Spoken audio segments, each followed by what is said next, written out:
Chair will call the meeting to order. We'll start with the Pledge of Allegiance. David, flip the TV. I pledge allegiance to the flag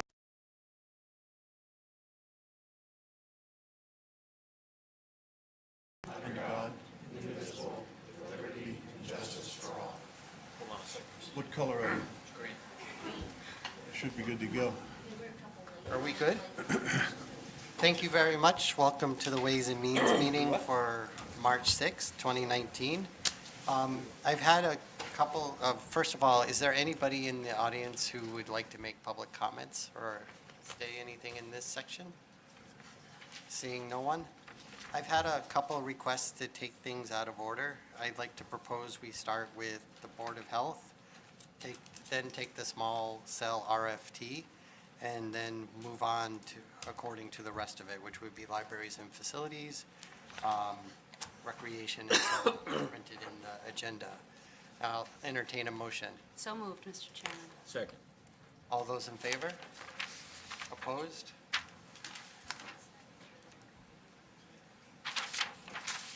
$13-0. 13-0. All right, Board of Health. Thank you, Mr. Chairman. Susan Luminello, Director. Dr. Ed Weiner, Board Member. Representative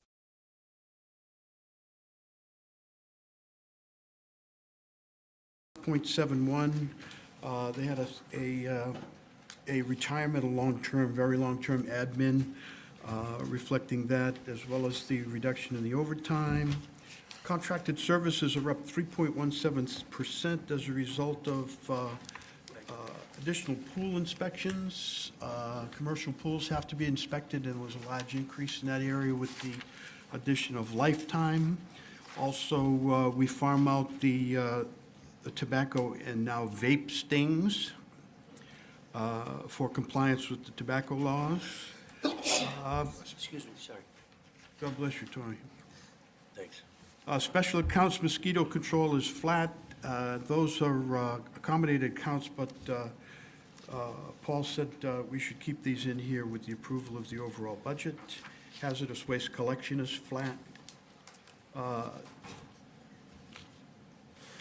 The Board of Health runs nearly 400 volunteers, I think, in a variety of different programs, which Susan and Ed can the melt account is 5,400 of that is mileage for 5 employees who do these various checks. There are now 256 biannual food service checks with a callback rate for compliance of at about 30%. So you're talking about somewhere in the order of 700-800 inspections with callbacks for compliance. And then the overtime budget is primarily for having various staff members at the Board of Health meetings. And as you know, one of their major components of their statutory authority is relative to subdivision approvals. And as you know, we've had quite a bit of that, both commercial and residential. So we voted, Chairman and I were the 2 subcommittee members, and we voted 2-0 in favor. Susan, would you like to add anything to that? Yeah, just one thing on the contracted services. There was also an increase in the digital health department software. That's what we use to do the food inspections. So that is also reflected in the contracted services. One other point, there will be a warrant article for a vehicle. I mentioned the $5,400 in mileage, which is paid out to the various inspectors, so there will be a vehicle on the warrant when we do warrant articles when we do warrant articles. We can talk about that later.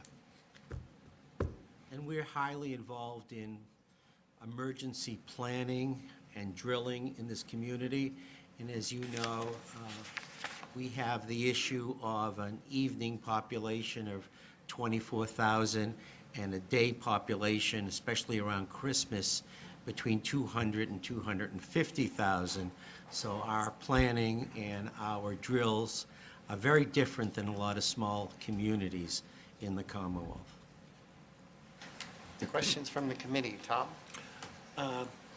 Dr. Weiner, I was just wondering, has the emergency management been in touch with you about their services to provide, asking for your assistance or help in anything? Yeah, sure, yes, they have. So we do talk on a regular basis. We're meeting now and talking about doing a shelter drill in June of 2019, so the Board of Health is very involved in that. We're working on the shelter plan. We'll be meeting with the Emergency Management Director next week. If you don't already know, the shelter designation is the 61 Center Street building because of the generator that is now there. So we're looking at capacity, how many people can we actually fit into that building, and also the services that we would provide. So the Board of Health is involved in this. One of the main reasons is because our Burlington Volunteer Reserve Corps would be asked to staff a shelter. So we have medical and non-medical volunteers who would come out and help with staffing, and they'll also be involved in the drill in June. And we invite you to see the drill. It's very complicated. It's much more complicated than you would think. All of our emergency medical corps people are quarried. There are issues around animals and all kinds of things that you wouldn't think of, but they're quite complicated process and quite complicated drill. I had one other question, which I failed to ask. Are we in contact with the Andover, North Andover, Lawrence people to assess what kind of problems they encountered in what was really a major emergency? That was my first phone call to Susan. Have we been called out? Do they need us? And the response was no, they did not need us. But that was my first phone call. Are we going to activate or not? Any other questions? So because there's an accommodated an account and an operating budget, I'd just like to take the two votes separately just to make sure that they're accounted for. So the operating budget is 550, so the chair will entertain a motion for the operating budget, which is a total of $550,089. I'll move that, Mr. Chairman. I'll second it. Any further discussion? All those in favor? Opposed? Abstained? That's 12-0-0. And then the accommodated account handles mosquito control and hazardous waste collection, and that total is $75,953,000. Any further discussion? I'll take a motion. I'll move. Phil? Second. Second. All those in favor? Opposed? 12-0-0. Thank you very much. Thank you very much. Good night, everybody. So next up is the small request for a small cell RFT. This is a current year fiscal transfer from the Ways and Means Reserve budget to legal counsel. I'll let Paul and Mr. Tigges talk about this.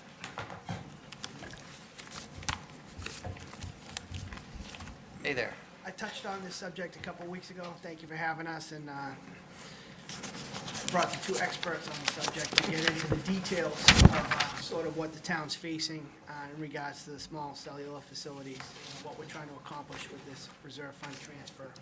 And you'll also see a warrant article upcoming here also to address this topic. But I'll let Jim and Kristen sort of frame the issue in terms of why it's an emergency for us now and what we're trying to accomplish with these funds.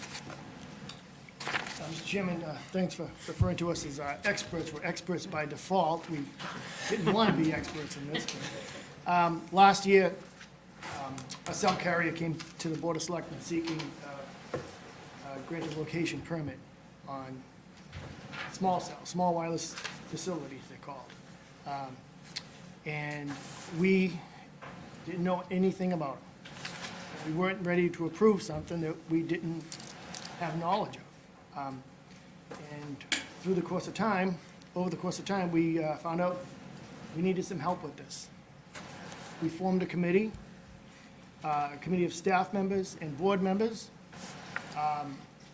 met several times, and finally, through 5 revisions, came up with a policy of for small cells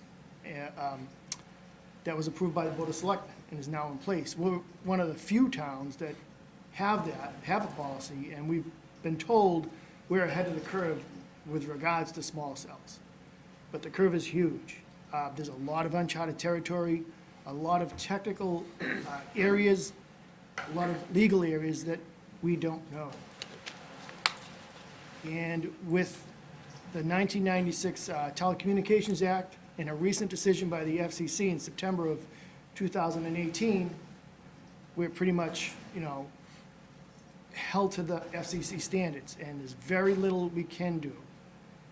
We want to make sure that the very little that we can do, that we do that, and what's in the best interest of the residents of the town. So, that being said, I'll let Kristen explain the legal part, the legal aspect, because she actually found someone that can help us. And she found this person at the MMA, and I don't know if you want to just briefly discuss. Sure. Thank you for having us. I'm going to pass out two things. I have four things, but I think to shorten the time, I'm going to pass out the first, what a small cell technology could look like on all our poles in Burlington.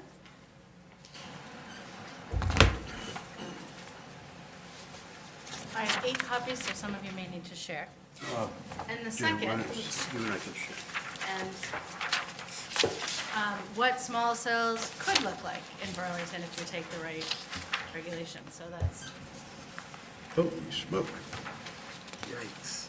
that's the second. So, as Selectman Tigas mentioned, that there has been recent rulings that give a lot of power to the wireless communications companies, and that is that they've put in a shot clock that the town has 60 days from application to react and obtain and be able to grant all permits necessary, including any building permits, permits from the Board of Selectmen, and any other permits that that would be deemed necessary if there's wetlands, but within 60 days, which is amazingly quick, especially to do all the review needed for structural analysis, what this looks like, and other things. So, and what we also have found out, and we found out through the Verizon submittals that we had, was Verizon submitted 7, 9? 7 originally.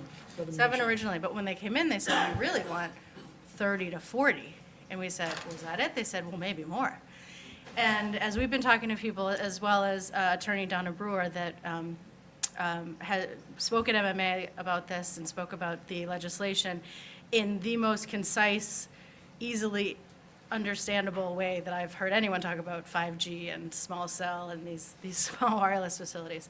But what this is, as many of you heard, is that 5G and communication and data is all going up and up and up and more, and all of our devices are getting more compatible with all of the 5G, wireless, or driverless cars. I mean, the sky's the limit. But with that comes a network of infrastructure to communicate, and part of that is the small cell technology that they're looking not to be on the big giant telecommunication towers that we have, but really more closer together. We've heard that as small as 1 every 100 square feet times the number of carriers that you have in town, which is a lot of devices. From the federal level, I think there is some discussion about having some sort of universal, so you literally don't have 7 carriers every 100 square feet. But with that said, right now, the power is really in the hands of the wireless communication companies, because by the federal government passing what they passed is it's, pretty much breaks down all the barriers for really any control from a local municipal level, except if we put in place some design guidelines as well as some regulation. Design guidelines by April 14th for anything that has been submitted yet. Luckily, we don't have any applications right now. But if anything came in, if we adopted design guidelines by that April 14th deadline, they'd have to develop according to those guidelines, which is literally like a month away. And that's why we're here, is the immediate need to really get this rolling. And the second piece is to implement some zoning regulations that we hope to bring to Maytown meeting.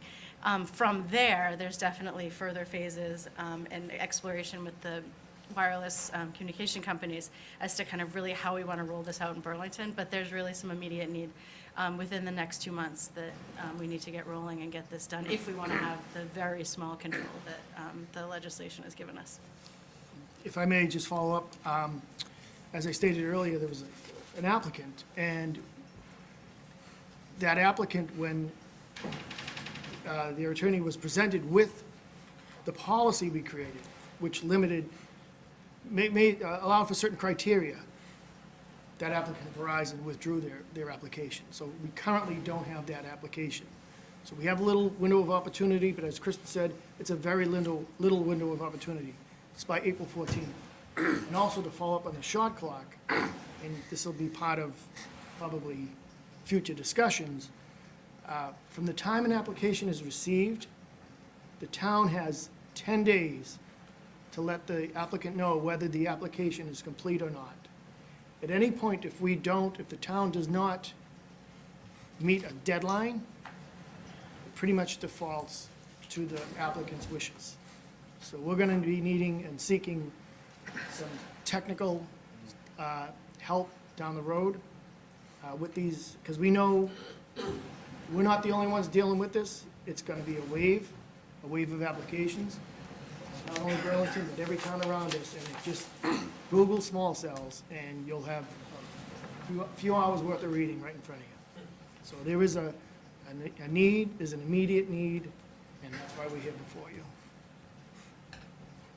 So the request is to transfer $20,000 from the Ways and Means Reserve Fund to legal counsel for this work. That's what's on the table. Just to get us started and hopefully meet the April 14th deadline. Questions? Phil? Yes, you have two pictures here, and are they both the same service levels? Is picture number 2 showing, So I should probably describe a little bit more, just wanted to make sure they got distributed. So the picture that you see is two, not the 3 pictures, but the 2 pictures. Yeah. The one on the left is the old type of technology. The one on the right with the street sign is the way they can integrate the new technology within an existing telephone pole, or not telephone pole, street light, so you don't see all the boxes mounted to the side of the pole. and how many providers are in picture 2? So I would assume that's a one provider system And, in that field. and this That is is, a 4 and 5? those are the multiple providers. And I can also pass out exactly what Verizon actually submitted, and you can kind of imagine how much larger this could get. Well, I don't think I've seen anything more ugly than this. Agreed, and that's why Every there's 100 feet. been community outcry really about, oh my goodness, like I'm gonna see this everywhere. And we all know telephone poles are ugly, there's a lot of stuff on poles, and there's a lot of lines. And some people say, oh, it's just some more stuff, but it's not it's a lot more stuff. And so I think it's really imperative to us from a visually in Burlington, what do we look at on our roads? And Selectman Tigas, we don't own the poles, we own the lights, No, right? Verizon maintains control of the poles in Burlington. So they'll be renting to the other providers, and we'll get no revenue from that. I would assume so. I think that's why Verizon's application Is for- was for utility poles, because they already own them, so. Thank you. Thank you, Mr. Chairman. Mr. Killalay? Thank you, Mr. Chair.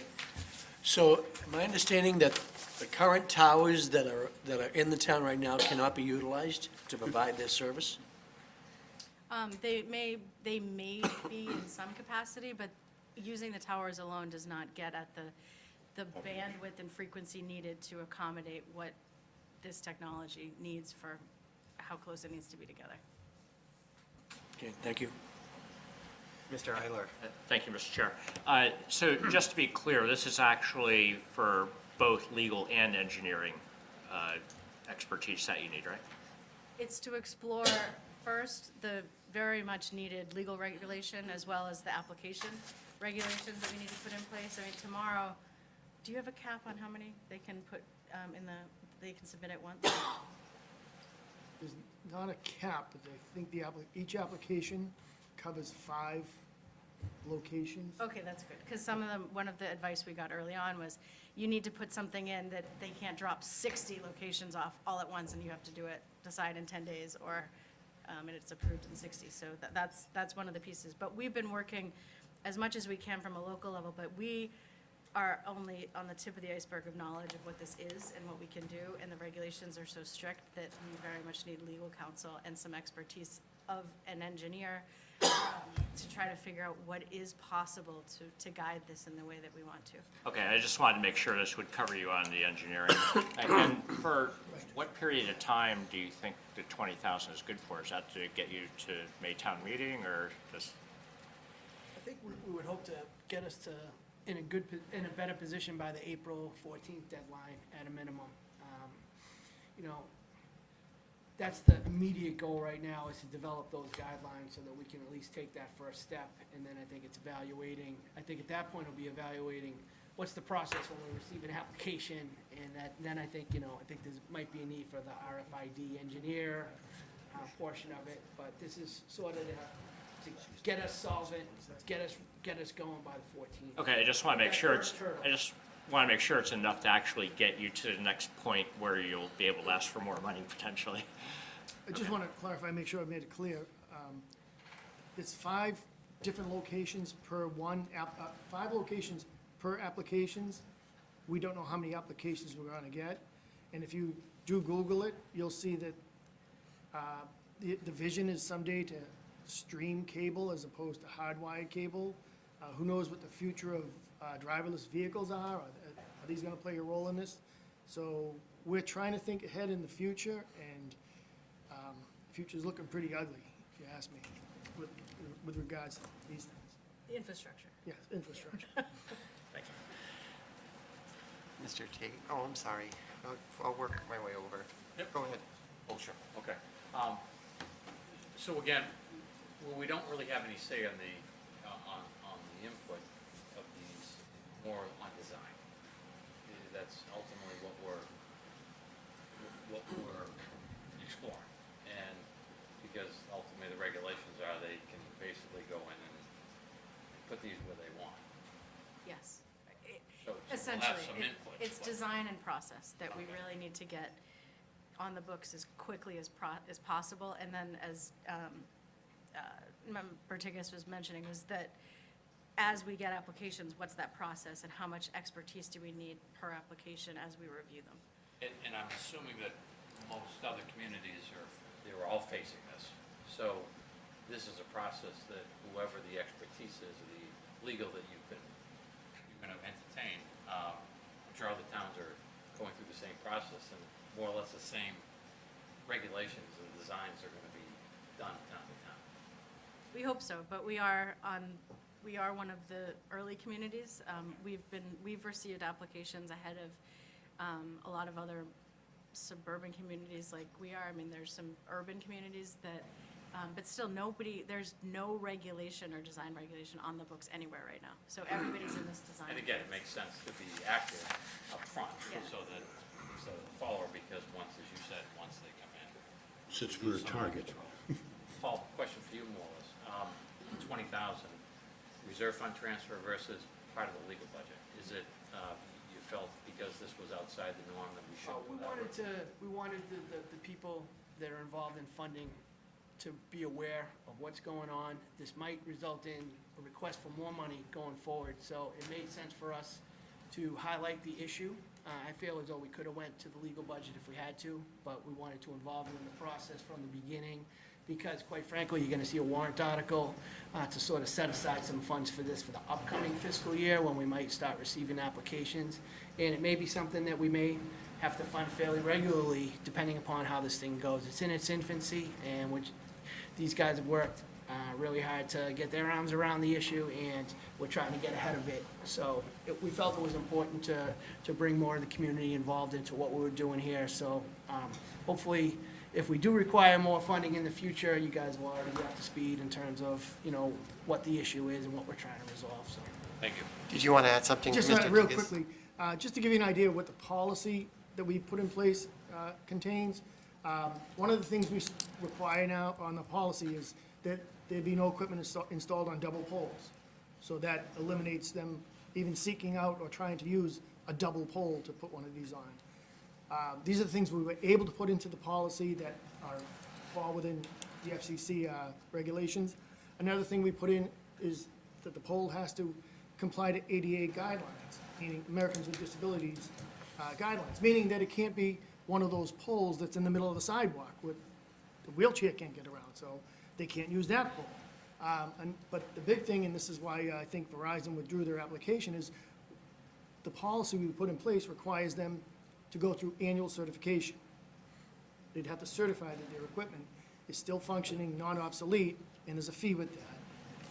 And that way there, we don't end up with dead equipment on a pole when there's new equipment being installed. So again, in our policy that we've already done, we have this annual recertification. So we've done as much as we could with that policy, but a lot more needs to be done. And I don't know the technical, I don't have the technical expertise to answer a lot of these questions.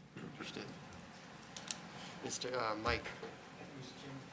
So, I'm just thinking that it's a huge project for the wireless companies that want to put these everywhere, right? So they'd probably go into, I would think, urban areas first.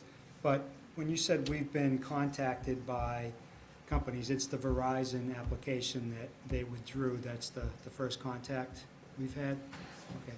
And do you know, have they implemented this anywhere in the area? Are they in Boston already, or Cambridge, or other areas? Do we have a sense for where they've already I know they're deployed in this? other towns, cities and towns.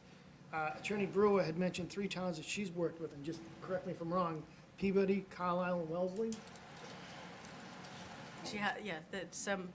Yes, but more in a piecemeal, not in the large scale. I think a lot of the companies were, when was it?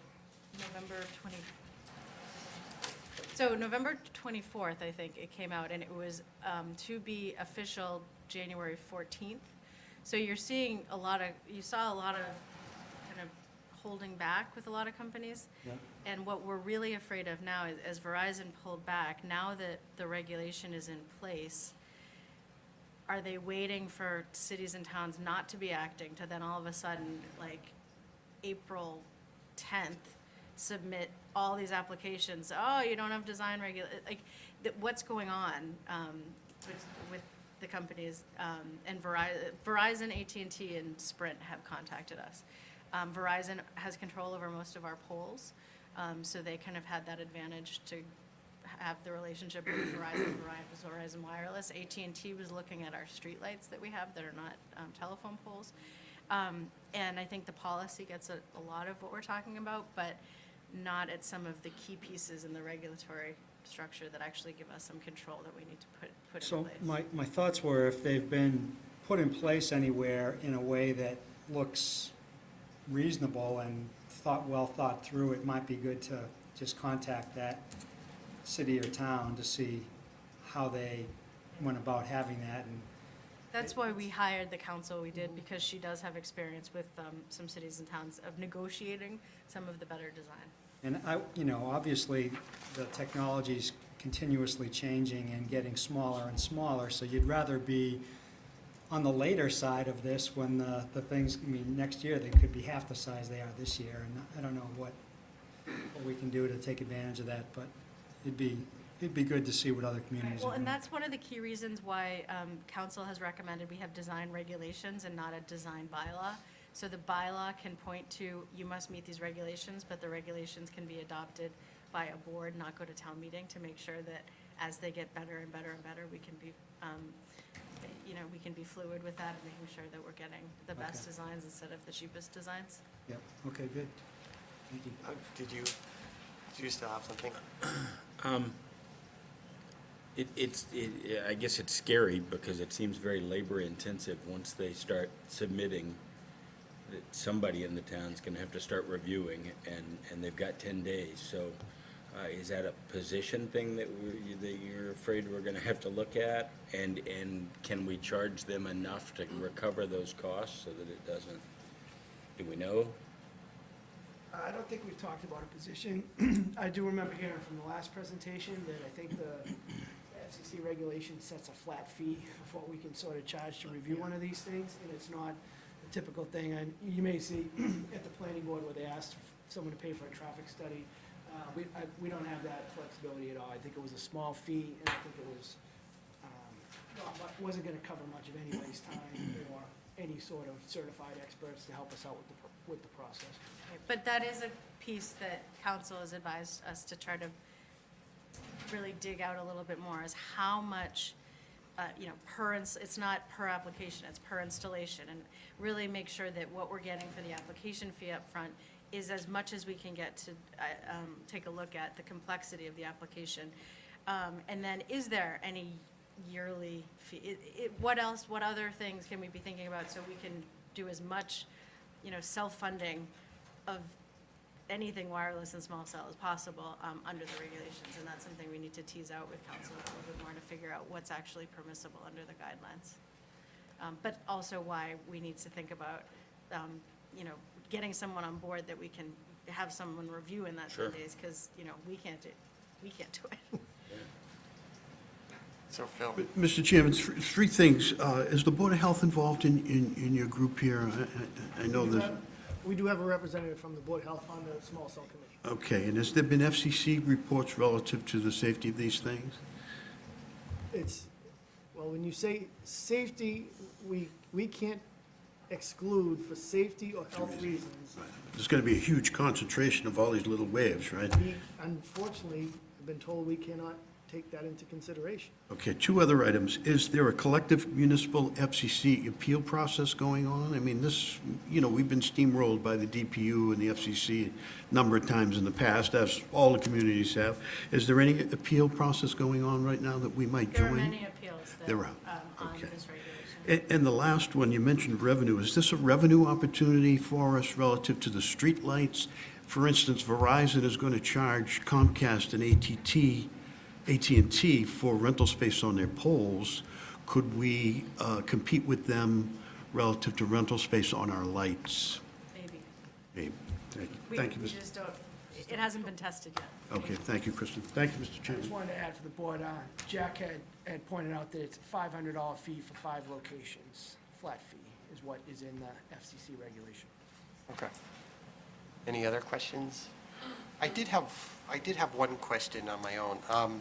In terms of actually getting the data there, are they stringing additional cables throughout the town to feed these? Or is it just, they just need the power from the pole? Is that something that you guys have asked about? It's a technical question, a little above my head. That's fine, I was just asking if you had or not. I don't think we've reached that point yet. Okay. No, but we do have the question, because, there's just a general question, why wireless everywhere, and why not fiber, and what's the connection between the fiber and the wireless, and... Yes, eventually that traffic Relationship has, is important, I just don't have it. eventually the traffic has to make it into the internet somehow, so how does it get there? But that's irrelevant for this conversation.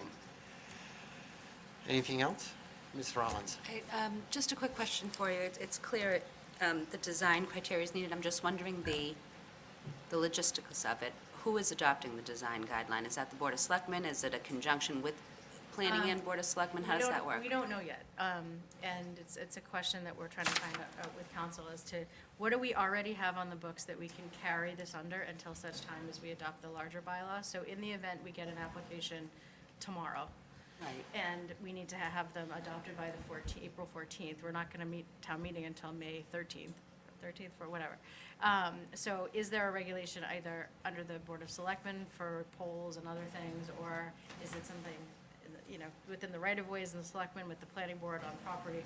It might sit in a couple different places until such time as we can really do the umbrella policy with the bylaw itself to adopt the regulation. So in the interim, it might be a little bit piecemeal until we can wrap it all up in the package for town meeting and a regulatory system. Because I wonder, and it's clear it's needed. I'm just curious. What I know of design criteria from days gone by, right, is that it needs to be attached to a bylaw. So if you adopt something by April 14th, is it just because it's in the process that it's then, or is that not a similar kind of We a, need to find a bylaw. That you can that's adapt it under the Board to. of Selectmen and/or under the planning board that could carry this, meaning that design criteria is important on infrastructure within the, I don't know. I don't know the answer to it yet, but it might live somewhere temporarily until it lives under the perfect. bylaws. I'm just saying I'd hate to see you go through the work for them to find a loophole that because the design criteria is not attached to a bylaw somewhere, that it doesn't stand No, it's an alone. excellent question, and that's one of the reasons why we need to start now. Right. It's gonna be a little bit messy until it's not, and, you know, it might be, general bylaw as well as a zoning bylaw, depending on, Yeah, no, so, right, so just to be clear, usually a design criteria or design guidelines are adopted with a bylaw or are referred to in a bylaw so that a board or an appointing authority has the right to then discuss the design. So I just, like I said, I think it's important to do it, and I would hate to see you go through all of that for someone to find that loophole, so it would be we're good to know. pretty confident that we have the authority under some provisions to do it. Is it the cleanest way? Did we envision small cell and 5G when we wrote everything? No, of course, right. we did. So, with that, you know, we can always clean it up, and that's what we'll be doing as phases move on and we move toward May. Perfect. Seeing nothing further, the chair will entertain a motion. Mr. Chair, I move that we approve a $20,000 reverse, I can't even talk today, reserve transfer for small cell committee. Second. All those in favor? Okay, that's 12. Opposed? Abstained? Okay. 1201. Frank's in favor. Thank you very much. So now we'll have Mr. Wick in the library. Oh, no, the community presentation Tom, that's you.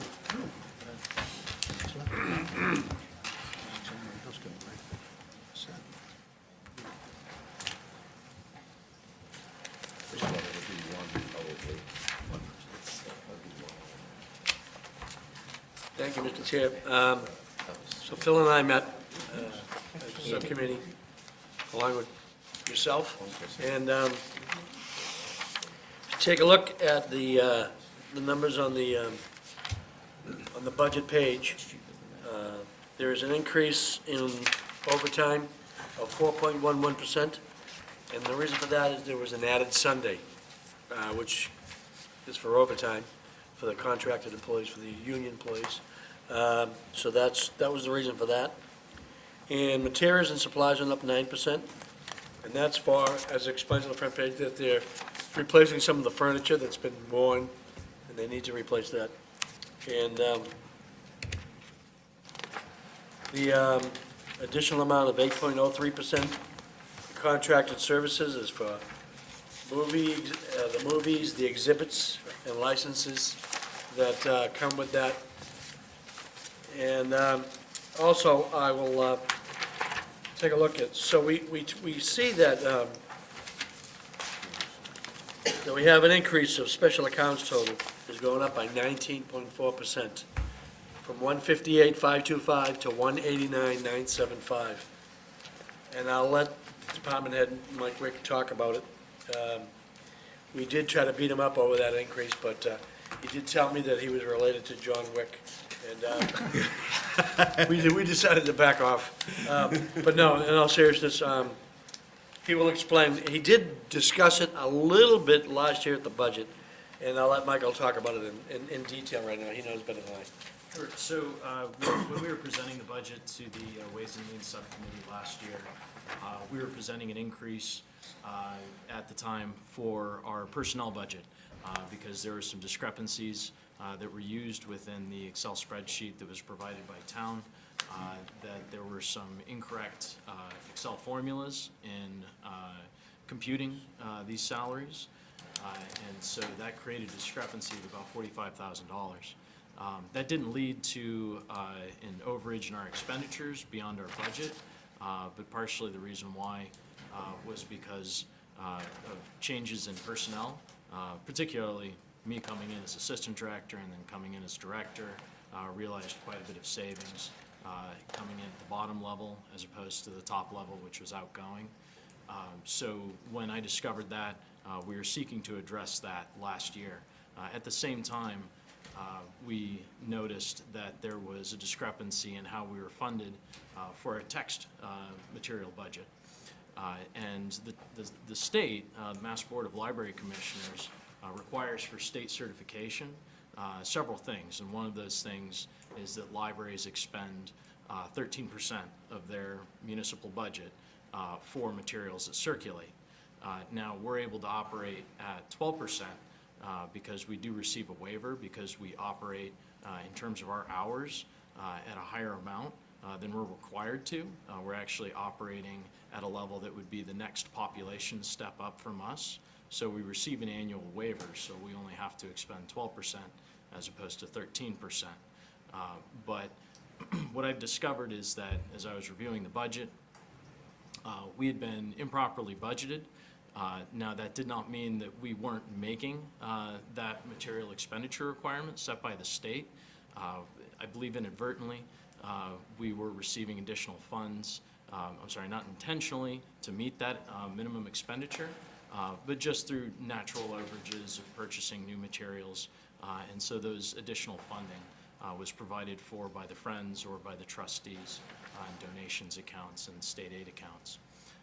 So when I was looking at this, the previous fiscal year, as we were presenting or preparing our FY19 budget, the trustees and myself decided to ask for the change to the salary budget first, and so that the trustees determined that they were going to make up for the text shortfall that fiscal year, as well as the previous fiscal year. And so then, in discussions with the Ways and Means Subcommittee, we gave our intention to come back to the full Ways and Means the next year, being this fiscal year, budget request with that correction made in our budget. So this would only be a one-time change. This is, of course, the budget will be growing as the budget overall grows, but this kind of large increase is a one-time increase that we'd be making, or requesting, I should say. Mr. Chair, just for clarification, the subcommittee voted 2-0-1 in favor, and the abstaining member was Phil Gallagher, because he's currently a library trustee. He felt it was best if he reclused himself. Just, he's Next month. He's running for library trustee. If he gets any votes. If he gets in, if he I'll gets put in. myself over the top, thank you. Any questions? These people can't be relied on. Thank you, Mr. Chairman. So the special accounts books is the one that you had to bump up to reach the 12%. Yes. And that went up roughly $30,000 to 189. And now is this let's call it 190. Is the 190 roughly going to be a stable amount? You're not gonna need another significant increase next year. You're basically at the baseline you need to be at. Yes, I mean, of course, the budget for this will increase over time because it has to be representational. But instead of a 30,000, it may go up 1,000 or 500 Exactly. or whatever. Yeah. Okay, all right. Thank you. Just a quick request. Can you guys introduce yourselves? Oh, sure. I haven't been doing that, so I should be No, doing that. that's okay. I always forget to do that at meetings, too. So I'm Michael Wick, I'm the library director. Adam Woodbury, Chairman, Board of Library Trustees. Thank you. Doug? I just had a quick question that came out of talking to the Recreation Department. In your part-time hours, your hourly rate, so that $11.69, that's what you're budgeting for an hourly rate for some of the part-time people? But, I mean, but minimum wage is 12 now, so are we, and in the middle of the year, it's gonna go up to 12.75, I think. So when we're budgeting, we're given a guideline of what to budget for, what salaries to use. So what's happened previously, when the town has raised to meet the, to match the minimum wage, is that that's an additional request made at that time. But this would be, yeah, so what we were doing was we were budgeting based on the salaries and the wages that we had from the previous year. So are you saying that 12 is currently the minimum wage? Currently, it's 12, and then next year it goes up to 12.75. Just relate to that, it's my understanding that towns don't fall under the minimum wage law, though. So that's strictly voluntary. Yes. If we choose to match that, it's not a requirement, Yeah. which seems odd. Yes. Seems very odd. Force other people to pay it. but- Yes. Sort of like Congress not having to follow its own laws. Oh, got it. Dave? Good luck finding good employees if you're paying less than, because Well, that's the, Chick-fil-A pays 13, so. that's the struggle for Yeah. us, is that, you know, we're not able, and so I think that's why the town is trying to match that minimum wage. And I really appreciate that, because it is difficult to hire. David? So monetarily, again, this question isn't to change or suggest that we should. One of the things I heard in the discussion was with the textbooks, we're able to get a reduced amount because we're open longer. Yes. So the trade-off between the hours that we're putting in, the extra hours for the library versus the books, Yeah. what's that number? What does that I come out hate to say it, I don't know. You know, so you're suggesting that we reduce our library hours, or? Yeah, so I'm definitely not suggesting that. No, that's My right. wife stay would open not longer. be happy with that. Yeah. But again, from a trade-off standpoint. I think it would be, you know, budgetarily, you know, reducing to the amount of hours that we're open. How much extra hours are we open? You know, compared that's a to- good question. I really don't know the comparison between the level that we operate at and the level that we, you know, are required to operate at. I don't know that number. I mean, I could come up with that number. I mean, it would be a significant budget drop, but here's the other hitch to that, is that there's several different elements for certification requirement that we have to meet in order to be certified with the state, the Mass Board of Library Commissioners. And one of those requirements is that we have a municipal appropriation requirement. And what they do is they take a 3-year average of our municipal appropriation, and they multiply that by 2.5%. And so that's one element. So we have to, for the next fiscal year, meet that number as well. So not only do we have to meet 12% of our budget being expended for circulating items, but we also have to have an increasingly growing budget over time. So that would more than likely reduce us enough that we wouldn't meet that certification or that requirement for certification, and then we would be on the slippery slope to being a decertified library in the state.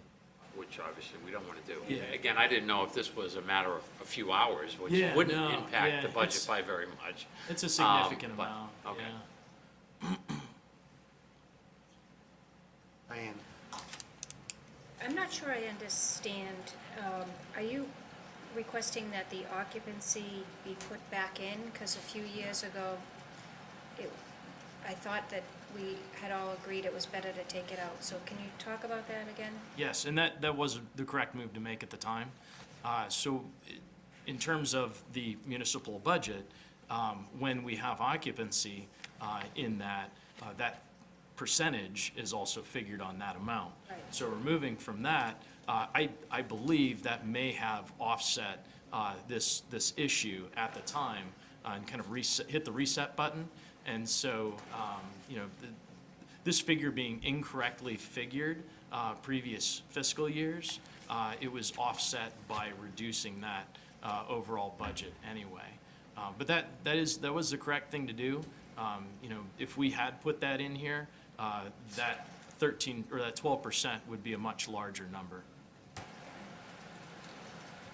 Thank you, Mr. Chairman. If you could just briefly run the numbers for us on programming versus cost, as well as your subscription usage.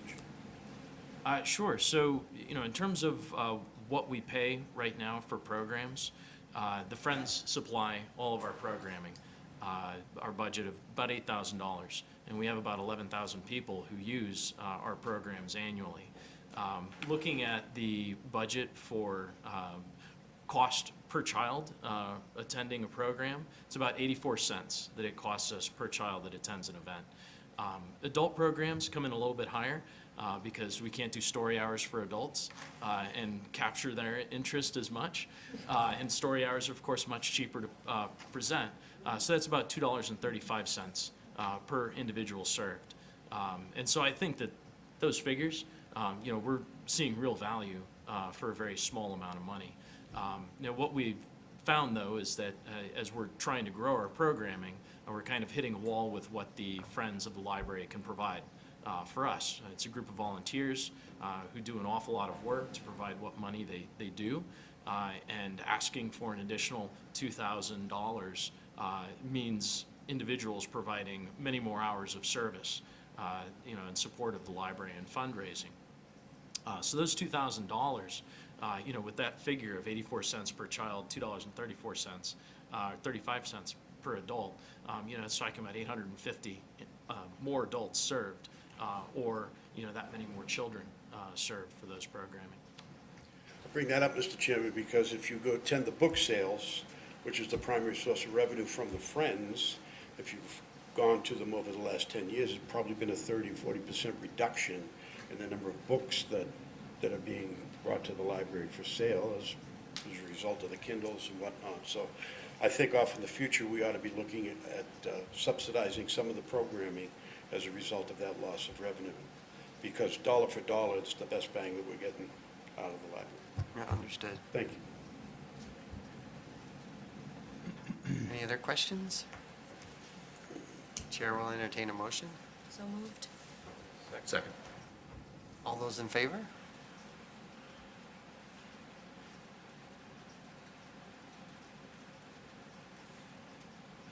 Sorry, I'm slow today. Opposed? Abstained? 1201. Thank you very much. Thank you. Thank you for your time. Now we'll have recreation.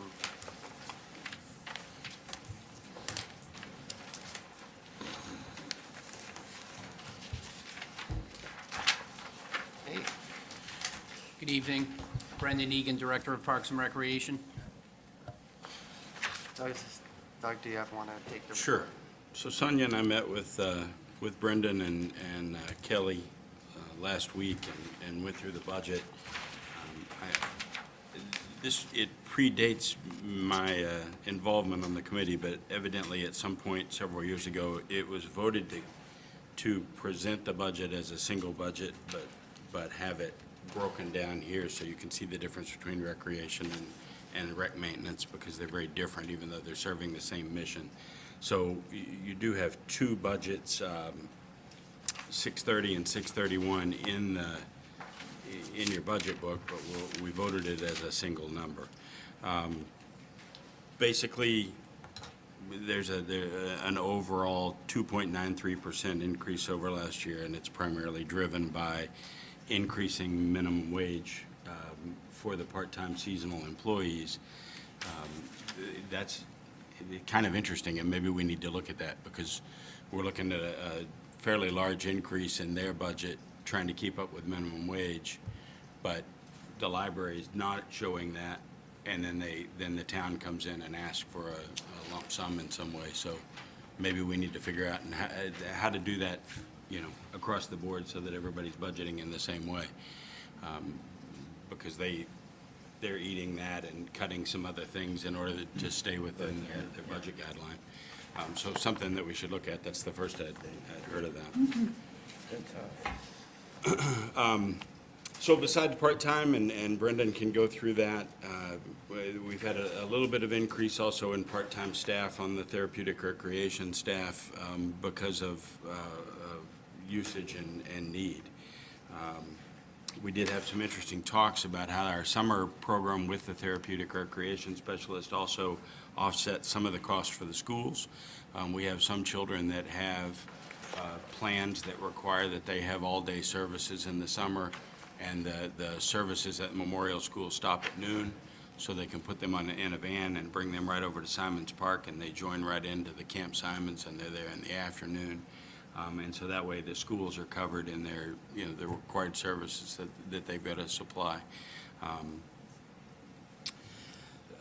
Otherwise, we had a small increase in full-time salaries due to steps, a little bit of an increase in occupancy because of electrical and heating cost.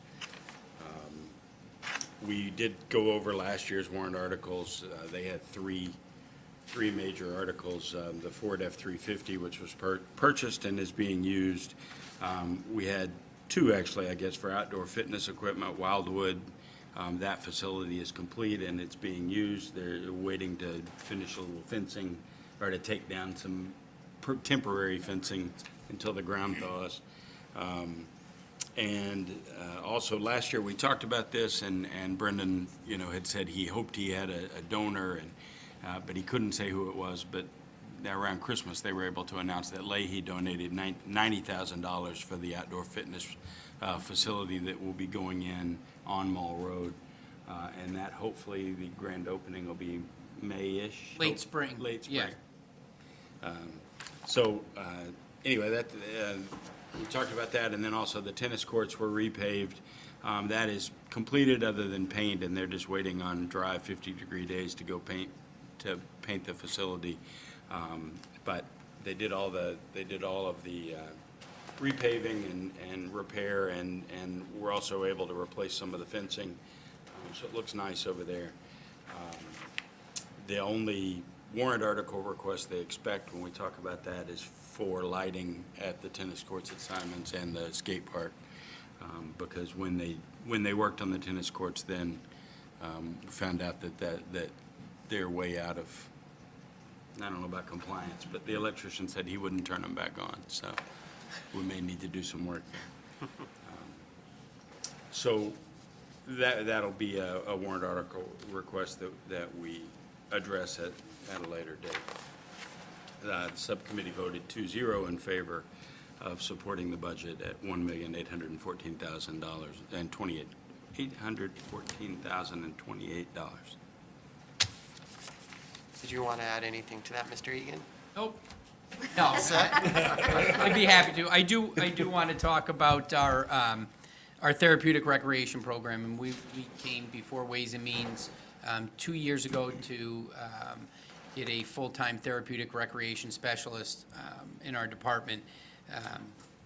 And it was based on a need that was just increasing in our department, the amount of support services that we were having requested upon us for summer programs, our longstanding adult programs on Saturdays in our adult sports. So we have a phenomenal certified therapeutic recreation specialist on our staff who is one of the most caring people I have ever met and gives a tremendous amount of time to whatever participant, whatever parent, resident that comes in. And I think really what, we have a good relationship, as Doug had mentioned, with the schools, and we're building on that. We're happy that we're able to provide support service for students who require full-day support services throughout the summer, and it worked out really great last year. We had a modular trailer, office trailer brought in, so we were able to have a sub-separate therapeutic recreation program based at Simons Park. So these participants from the schools could come up in the afternoon, the bus would bring them up, we'd have a staff that meet them. They would be integrated into the Simons Park program throughout the day, or throughout the afternoon. And I think what really kind of topped that off is on back to school, they had a benefits fair for teachers and school department employees, and we had a parent come up to us who said, my daughter participated, has always gone elsewhere for services and participated in the Club Simons program this year with her siblings for the first time. She could participate in a program with her siblings. That makes that position so worthwhile, that a parent could have all of their kids, a child with a disability, and their other children in a program together, and we were able to provide that. So I did want to hit on that. So when you do see, an increase in our part-time, there is a good size increase for TR services, but it's what we're being requested. We can't deny someone support services. We do have non-residents in our program, but our support services are for our residents. So we do try, if we do have a support for a non-resident, they do pay a non-resident rate on all of our programs, $10 more. But I know that is a question that comes up. Is it all Burlington residents? The majority of it is Burlington residents being in the 90 percentile. We do have some non-residents that participate, but we don't provide one-on-one support services for them. So we also started to start a younger program for people with a disability, and we call it our TRIBE program, and it stands for Therapeutic Recreation Inspires Belonging and Enjoyment. And at first, we integrated them with our existing older adult population. Well, you can guess they want two different things. Their interests are two different things. So this TRIBE program started to come out of that, and what we offered last summer, people were, can we get more throughout the year?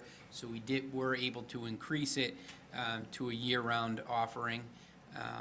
So we do see an increase there. So it serves individuals 13 to 25, and our other adult program is 25. We have participants in their 70s that come on Saturdays, participate in Zumba, yoga, they go bowling, they have lunch, they have drumming, they have gym time. So it's a day program on Saturdays that we've been running for years, but it's really expanded, and we've encouraged growth in the participants, personal growth, and working with our therapeutic recreation specialists to modify activities, but also set goals that are attainable, that they meet, and then they set new goals and continue to meet those. So we did see an increase in our program for the younger participants. I did want to hit on the older program. We also have 3 intern positions available, and we do give them, we do pay them a small amount. We did talk when our program staff goes to like UNH to talk to the intern class. Some internships offer them lodging. There was one in the South Shore that offered a cabin on a lake. We can't compete with that. We can offer them all kinds of food options, in an awesome Parks and Recreation department supported by the community. But we do have to pay them. So we have a position in therapeutic recreation that we're able to take an intern in, one in just recreation programming, and then in marketing, because our staff does not have the time necessary to dedicate to social media to continue to pump our programs and advertise our programs. So having someone in the summer to help with that is awesome. They're there at events, they're taking pictures, they're posting. Full-time staff has final say of what gets posted. We make sure it's appropriate and what we want being put out there. So that was an increase in, as we talked about, minimum wage. The Parks and Recreation Department has always paid a little bit more in the summers. When I was more just on the program side years ago, I would go to regional meetings, and they'd talk about paying their starting salary of $8 or $7.50, and we were at $9 and $10, and I'm thinking to myself, I know some of the part-time seasonal staff in those communities, especially the one I live in, and I'm like, our staff is way better, and it's because we're able to pay a little bit more, and we're attracting, we like to say professionals, teachers that may want to look for a job in the summer, and college students who are going to study education, parks and recreation, something like that. So we're able to attract, we'd like to think, a higher quality candidate than some other communities. And I know we've hired some family members, sons and daughters of members here, so hope they come home happy and say that they enjoyed their job.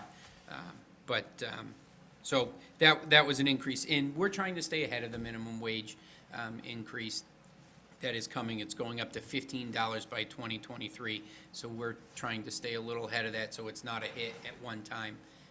And we are talking, 100-plus part-time employees in the summer, so that'd be quite a hit.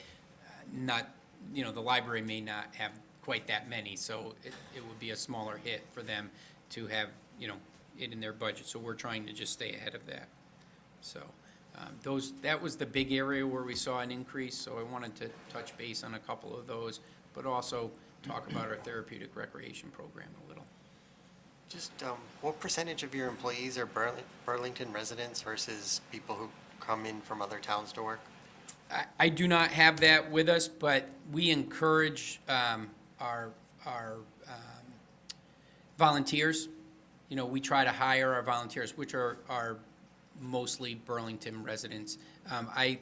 We did look it up last year. I think we're at 85% of our part-time staff are Burlington residents.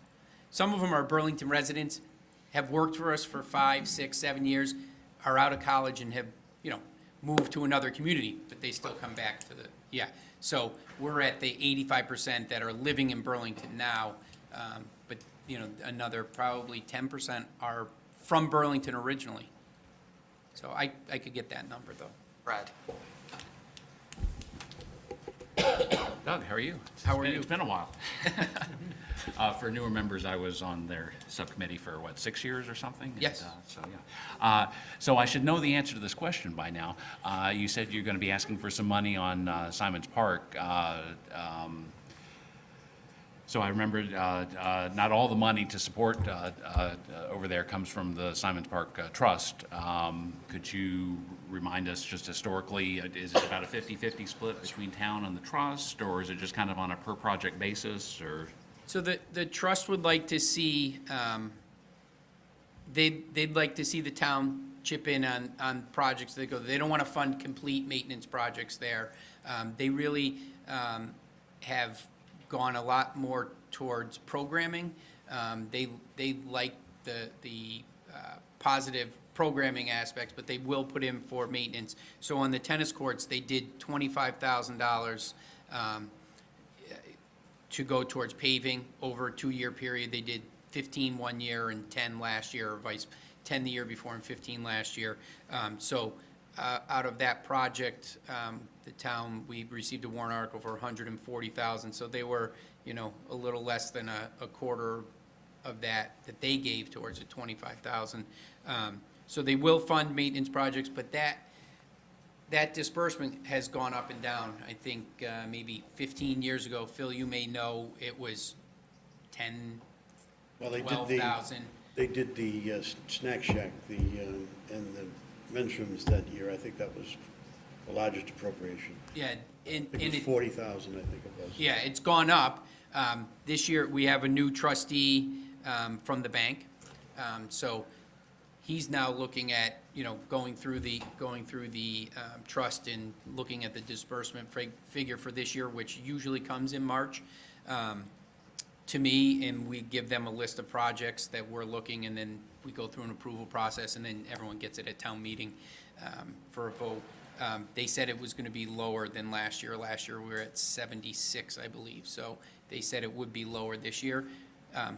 What they're looking into is the stock market was great last year. How can it be, lower? But they have requirements, laws that they have to follow for disbursement and what they can give out. So it's not quite a 50-50, to get back to your original question. Sorry. And then another subject.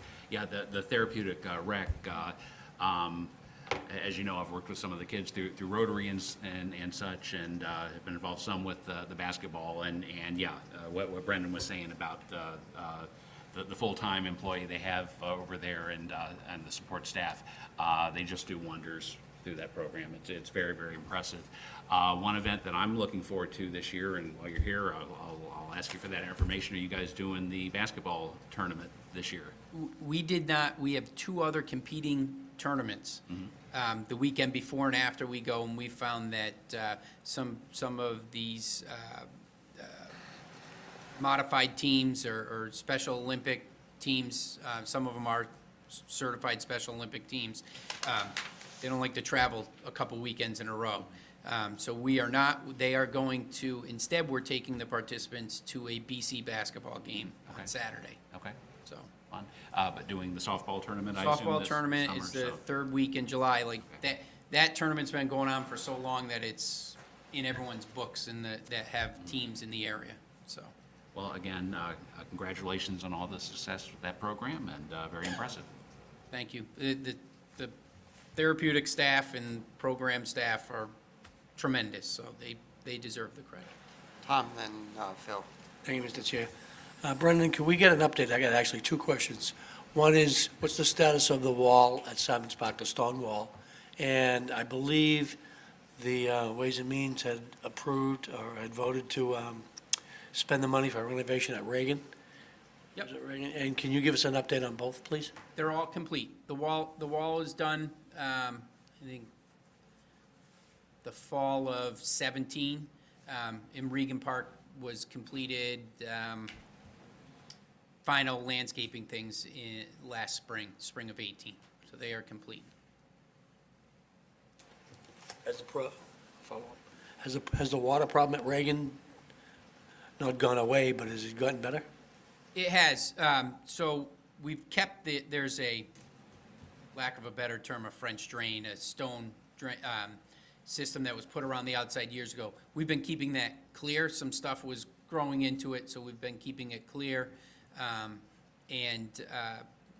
We've had some heavy rains. There is a low spot there that after we put in the new playground surface, things were outside of it was regraded, and I think that's helped as well. There is a drain as well that had been covered over at some point, so that's opened up. So I think I don't want to say solved it because it could come back tomorrow, but I think we've alleviated a lot of the extra buildup of water. Thank you, Mr. Chairman. Two things, Brendan. On the trust, the Marshall Simons Trust, wasn't there a requirement that one of the trustees had to be a resident? Yes, Karen Hoyt is Oh, the Karen, resident. okay, Yeah, great. it's from the bank, it's a new trustee. Okay, great. This Tom Flaherty, I think, had that position for like 25 years, right? Yeah. Okay, and the other thing is, are they providing you a beneficiary statement on an annual basis? I believe I get quarterly reports, and there is a beneficiary statement, but I will double check. I just Okay. started shifting my files into a Well, different. what I'd like to know is what the balance of the trust is at this point. It is, the last statement I saw, 1.9. So it always hovers in that 1.9 to just over 2 million. And is young Marshall still involved? No. Marshall, which would be about 75. Right, no, his son is. Right, okay. His The son third, is. okay, Yes. great. Thank you, Yes, Brendan. Joshua. Thank you, Mr. Chairman. Any other questions? There were a couple of more things. One, I think it's important for us to look and we know that the recreation department and the programs and the therapeutic support programs all add value to the town.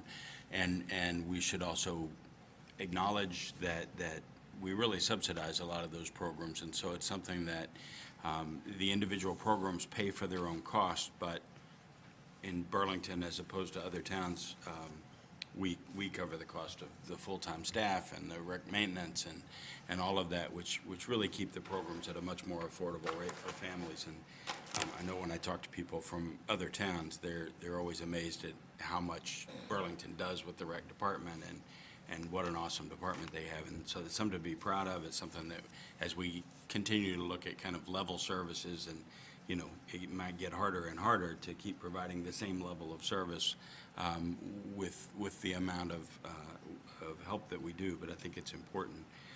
We also talked about their revolving account.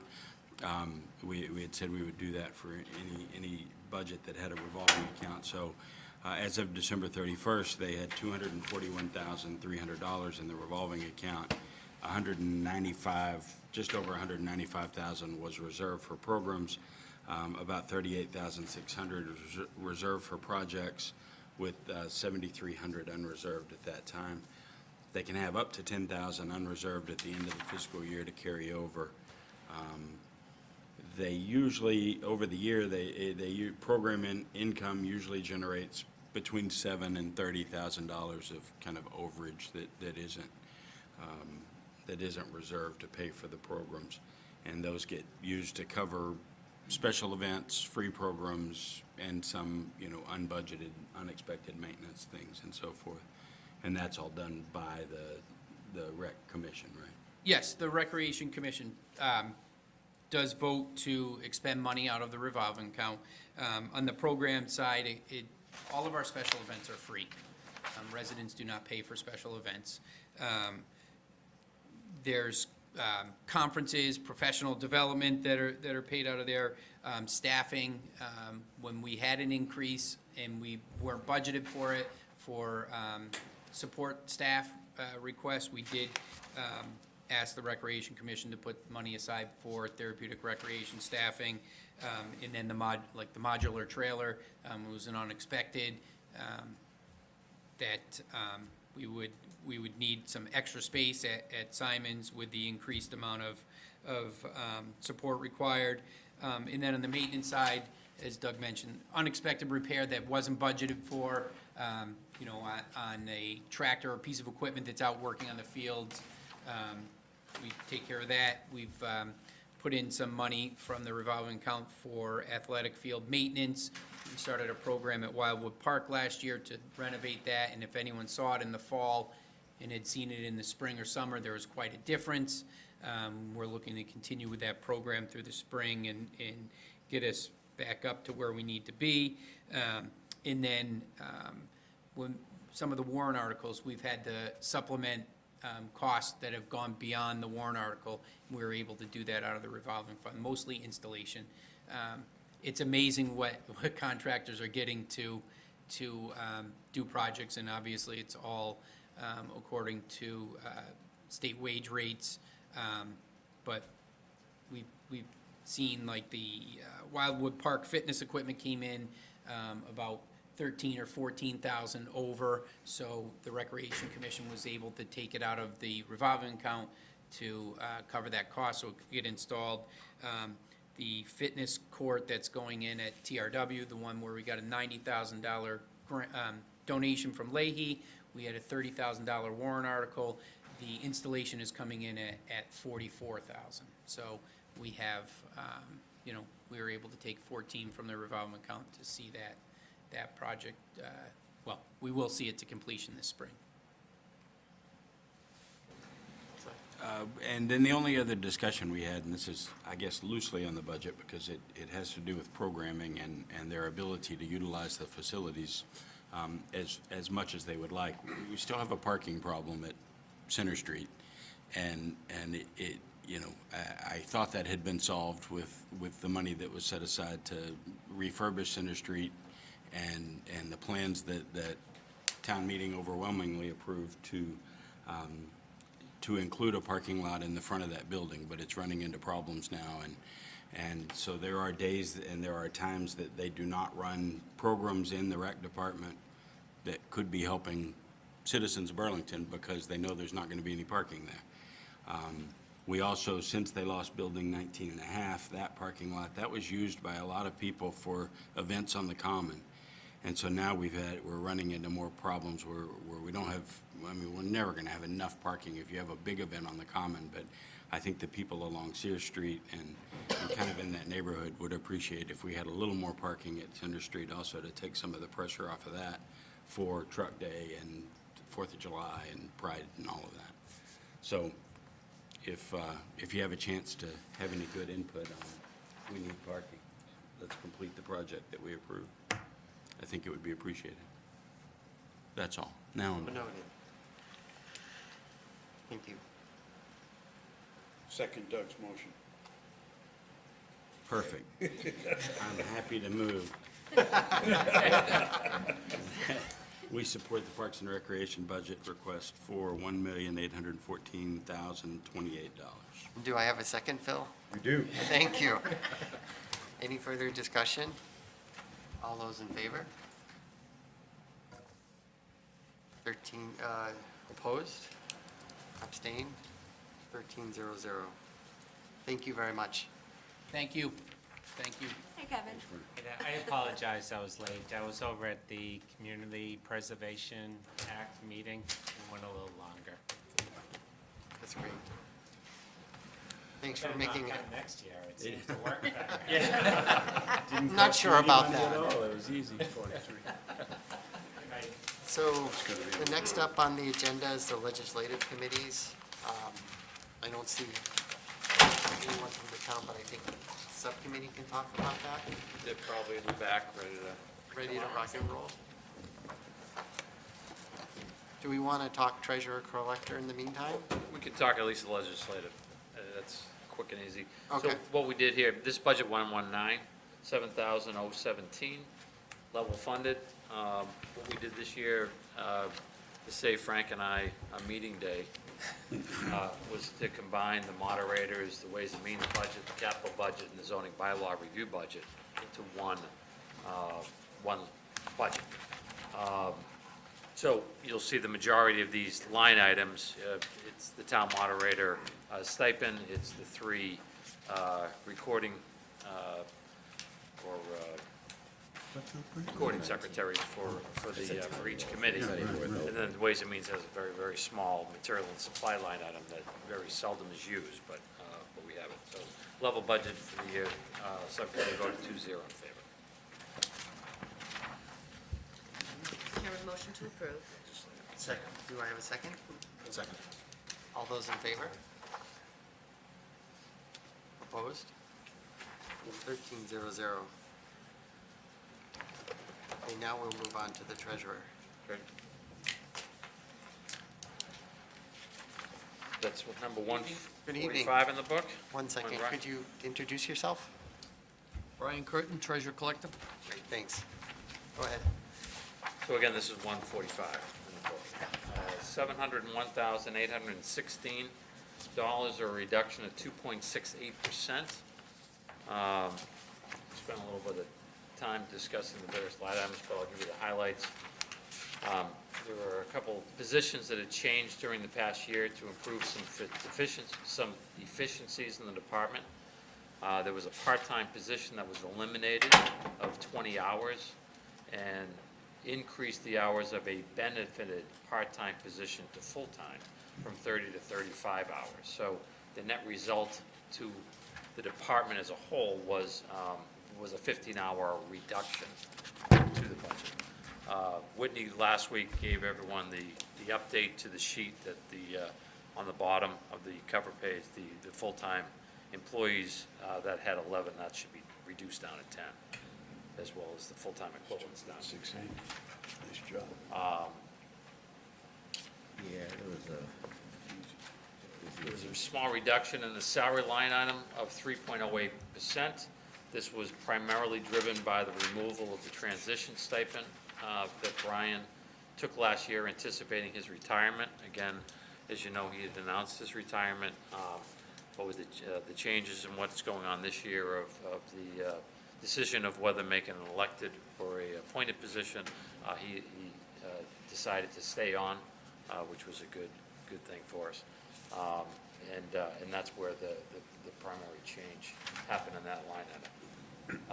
There will certainly be changes anticipated in this budget for 2021, which we'll obviously discuss at another time.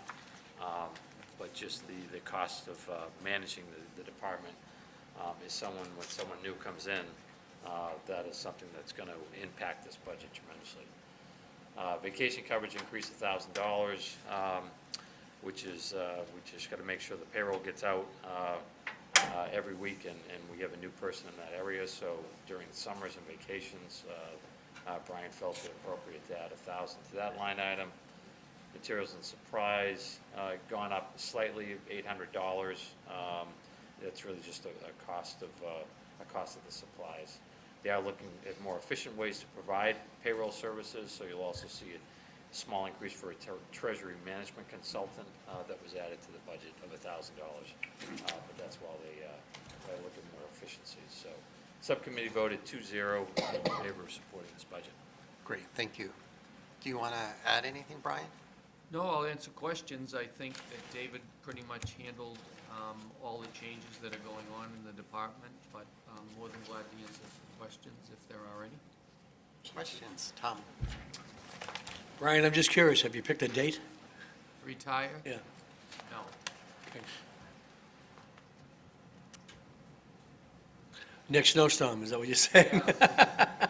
You know, there are going to be a lot of changes in management, which I've addressed, you know, between John Petron leaving, taking over as town administrator, John Denizio coming on as a town accountant. I didn't think it was a good time for me to leave. When I floated the test balloon of me retiring, looked at the possibility of who might replace me and when, and that hasn't gone well because I think that one of the things David's talking to, and I've talked with some of the committee members, is I think the salary needs to be adjusted. I don't think that, quite honestly, I get longevity, I've been here 40 years, but the next person, there's not a longevity scale in there for this position. So in order to attract the right person to handle the responsibilities of this position, which is the investment of, you know, over $150 million plus the trust funds, as well as the collection of all those monies, the payroll, the benefits, and all the things that I do, while my department does, you're gonna need to pay somebody well over $100,000 in my opinion. And, you know, somebody's not gonna leave their position and come here to work other than, you know, the pension benefits are great, the health insurance benefits are great, but the responsibility is such that I think that position in the salary has to be upgraded before that happens. And, you know, I'm interested in sticking around and working with management to help coordinate that and find that, you know, where that should be, and hopefully we get the right person to replace me. I'm not going anywhere. I love my job, and, you know, effectively, April 6th, I'll be reelected for 3 years, and then we'll see what happens from there on the appointed thing and where that goes. Whether it wins or loses. Right. Well, thank you very much for staying on. Oh, I love the town, and it's been my whole life, and I'm very proud to have been serving the residents of the town of Burlington and love what I do every day, and that's why I'm still coming to work. It's, I wasn't ready to stay home. Further question, Brad? A question for Town Hall 1, rather than Brian. Have you guys mapped out when you're going to readdress an adjustment in the salary? Is this going to be, will there be like a temporary delta and then deal with this in future budget sessions, or is it just too early to know? I think it's when too to address early, it? and I can let Frank also, I think it's too early to tell. One, we don't know which direction Sure. The election is going to take us, and what needs to be done at that point. Brian, I think at least this budget season, as we go into it, the anticipation is that he's staying on, and for this budget, we're budgeting for that So it's purpose. premature to recomp out the salary? Give Brian a bump. Yeah. That's a new opinion of Ways and Means. No, Brian, well, we've known Brian for years and appreciate all he's done for town, but no, in all seriousness, yeah, the position's underpaid, so just, at some point we have to. Brad's a straight man tonight. So we did speak, there are two things going on, and you can't make a determination on anything until it resolves. Either it's an appointed position or it isn't. If it's an appointed position, as the selectman represented it, it would be the responsibility of the selectman to hire and appoint, and it would also be their responsibility to work out remuneration. As part of that, we've had some very limited discussions with Paul, and they probably need to take a look with HR at the administrative and professional grid, the comp plans for all A&P people, and this would be sort of a keystone of why that needs to be done, because it's obviously out of whack. If the referendum comes in as a no, and it remains elected, Brian would have 2 more years to serve in his term. We still need to look at the compensation, because as much as Brian loves to work with Town Hall 1 and Ways and Means, he's probably going to retire one of these days. And I think the comp is off anyway, so that all has to be looked at. But we first need to know what's going on with the position, who owns it, whether there's any other restructuring that goes on in Town Hall. Obviously, the selectmen and Paul Sagarino would play a key role in that. So I just think there are so many unknowns, it would be silly to try to start making recommendations other than the obvious. It does need to change. It's clearly out of whack. Thank you. I have a question regarding that. So let's say it does stay in an elected position, and then Brian decides to retire during that time period. How does that position get filled till the next election? I think that has to be worked out. It's going to be It's part still of the an terms unknown. and conditions of what happens to the balance of his term, when do they actually proceed with the appoint. They don't have to do anything, even if it passes, until the position's vacant, as far as I can tell. If he retires during the term, depending on the period of time left prior to the next election, there would be a special election. There would be a special one. If there was a limited time between the retirement and the end of his term, there would be an appointment. Right. I think Amy could confirm that. But the referendum determines which way that goes. Well, we're not sure of that. If he's elected. I was You're speaking right. specifically, You're right. I was specifically stating if it stayed in an elected position and he retired during that term. Right. In any event, we're going to have this budget again next year. Right. Regardless, Right. right? And the compensation for the position will be reflected in this budget regardless of who it is, I would assume. So, Yep, makes sense. Chair will entertain a motion. So moved, Mr. Chairman. Second. second. Any further discussion? All those in favor? Opposed? Abstain? 1300. Thank you, Brian. No, this is the last one. That- And then central administration.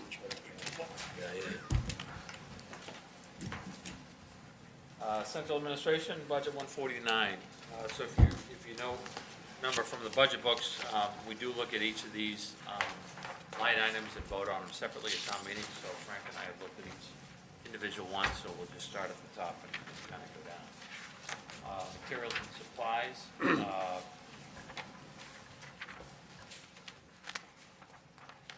Actually, we have central machine. Again, we did those two together. So materials and supplies, it was level funded at $110,000. We need to put together kind of a sheet for everyone and kind of breaking it down what it is. But this is the general supplies of the town, postage, machines, paper clips, pens. Did we send that back out, the breakdown? Yes. Oh, okay, thank you. So that one was, that part was level funded, and you can see that it's basically spent each year as well. So it is a number that they're comfortable with. And then you have the central machines line item, which increased 3.09% to $26,450.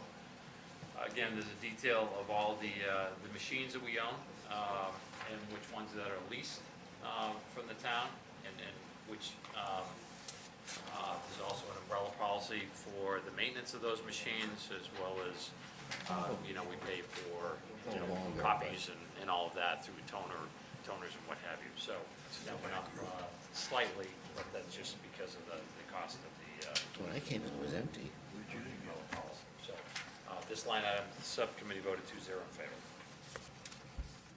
So as a Ways and Means, just a procedural thing, as a Ways and Means, we're going to vote each line item then? That's how we do it at town meeting, so it Okay. appears separate in each, it's not one central administration. Each line item is voted separately. Mr. Chairman, I'd move that. So the motion is for 110,000 for central supply. Central Supply. Do I have a second? Second. Okay, any further discussion? All those in favor? Opposed? Abstained? 12-0-0. Okay, so now central machines. Do I have a motion? Motion to approve 26,450. Second, any further discussion? All those in favor? Opposed? Abstained? 12-0-0.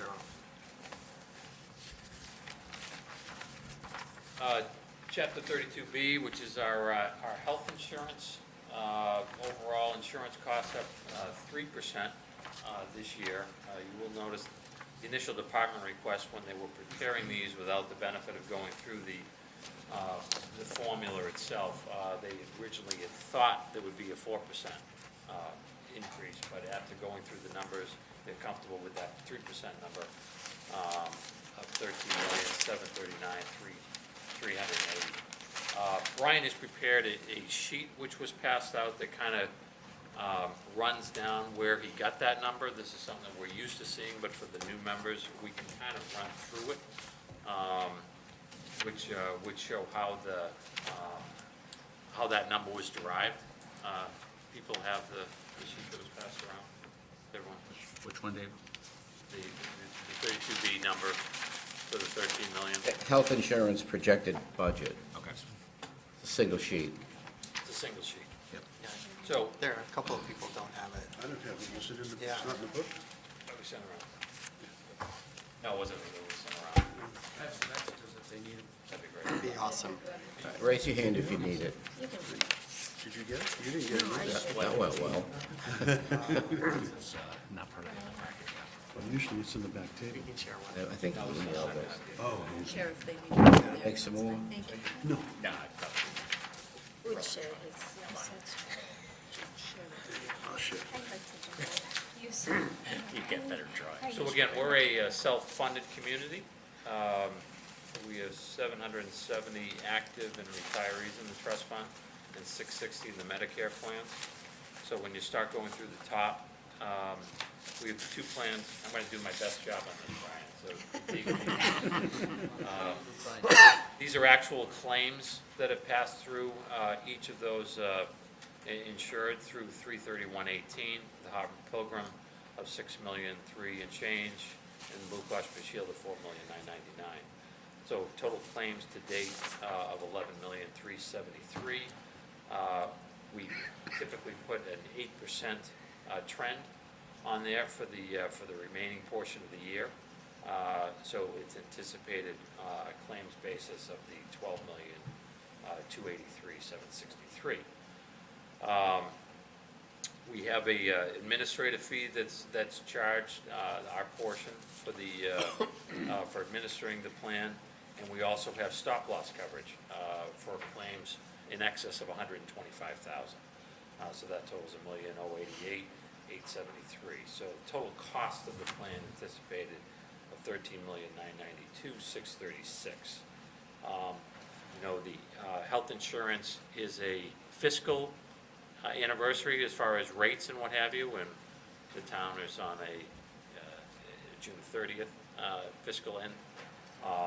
So we don't know what the next year is going to bring, the next 6 months. So mid-year increase of 3% they've added to bring the total cares of $14,412,415. The town share, so that's in essence the cost. So the town share, we take 70% of that, and the employees are responsible for the 30%. So the $10 million is our share. We have the reimbursement, the town Health reimbursement. health reimbursement account. Yep. That was negotiated with. That's our half that we pay for the high deductible plans, and the administrative cost of $60,000. Bring the total active estimated cost of $10,623,691. Our cost for the senior plans, which is a a direct cost from the insurance of $2,000,008, and then the 4% increase anticipated for the following 6 months. That brings it down to up to $13,540,691. And then we have some additional costs that we do for our life insurance benefit, for our Medicare and retiree costs of $46,000, and then the diabetes program, a wellness program that has done a lot of good for the town and ultimately saves the town a lot of money at $152,000. So all that stuff is added up. You're getting your total estimated budget for the year of $13,739,380, and that represents So much to cover in this. 3% increase. So I don't think I did as well a job as you did, Brian, during the committee, but I also want to talk about just the funds themselves. We'd ask Brian to put together a list of the trust fund balances that we have now in each of the accounts. Again, yeah, this was supposed to be sent out as well. I don't need it, yeah. So right now, Blue Cross, and this is really a snapshot in time that we'd ask Brian. So he did this as of January 31st, 2019, in the trust fund. So the Blue Cross Trust Fund account has $745,000 in it. The Pilgrim account has $2,000,009, which brings the total account up to $3,671,000.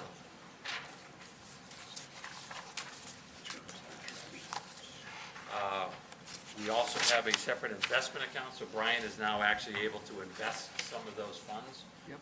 And start earning some money on it. That has over $5.5 million in it. So actively, the balances in our health fund trust account, which the town and the employees share equally, is over $9 million as of January 31st. Good, healthy balance in that account.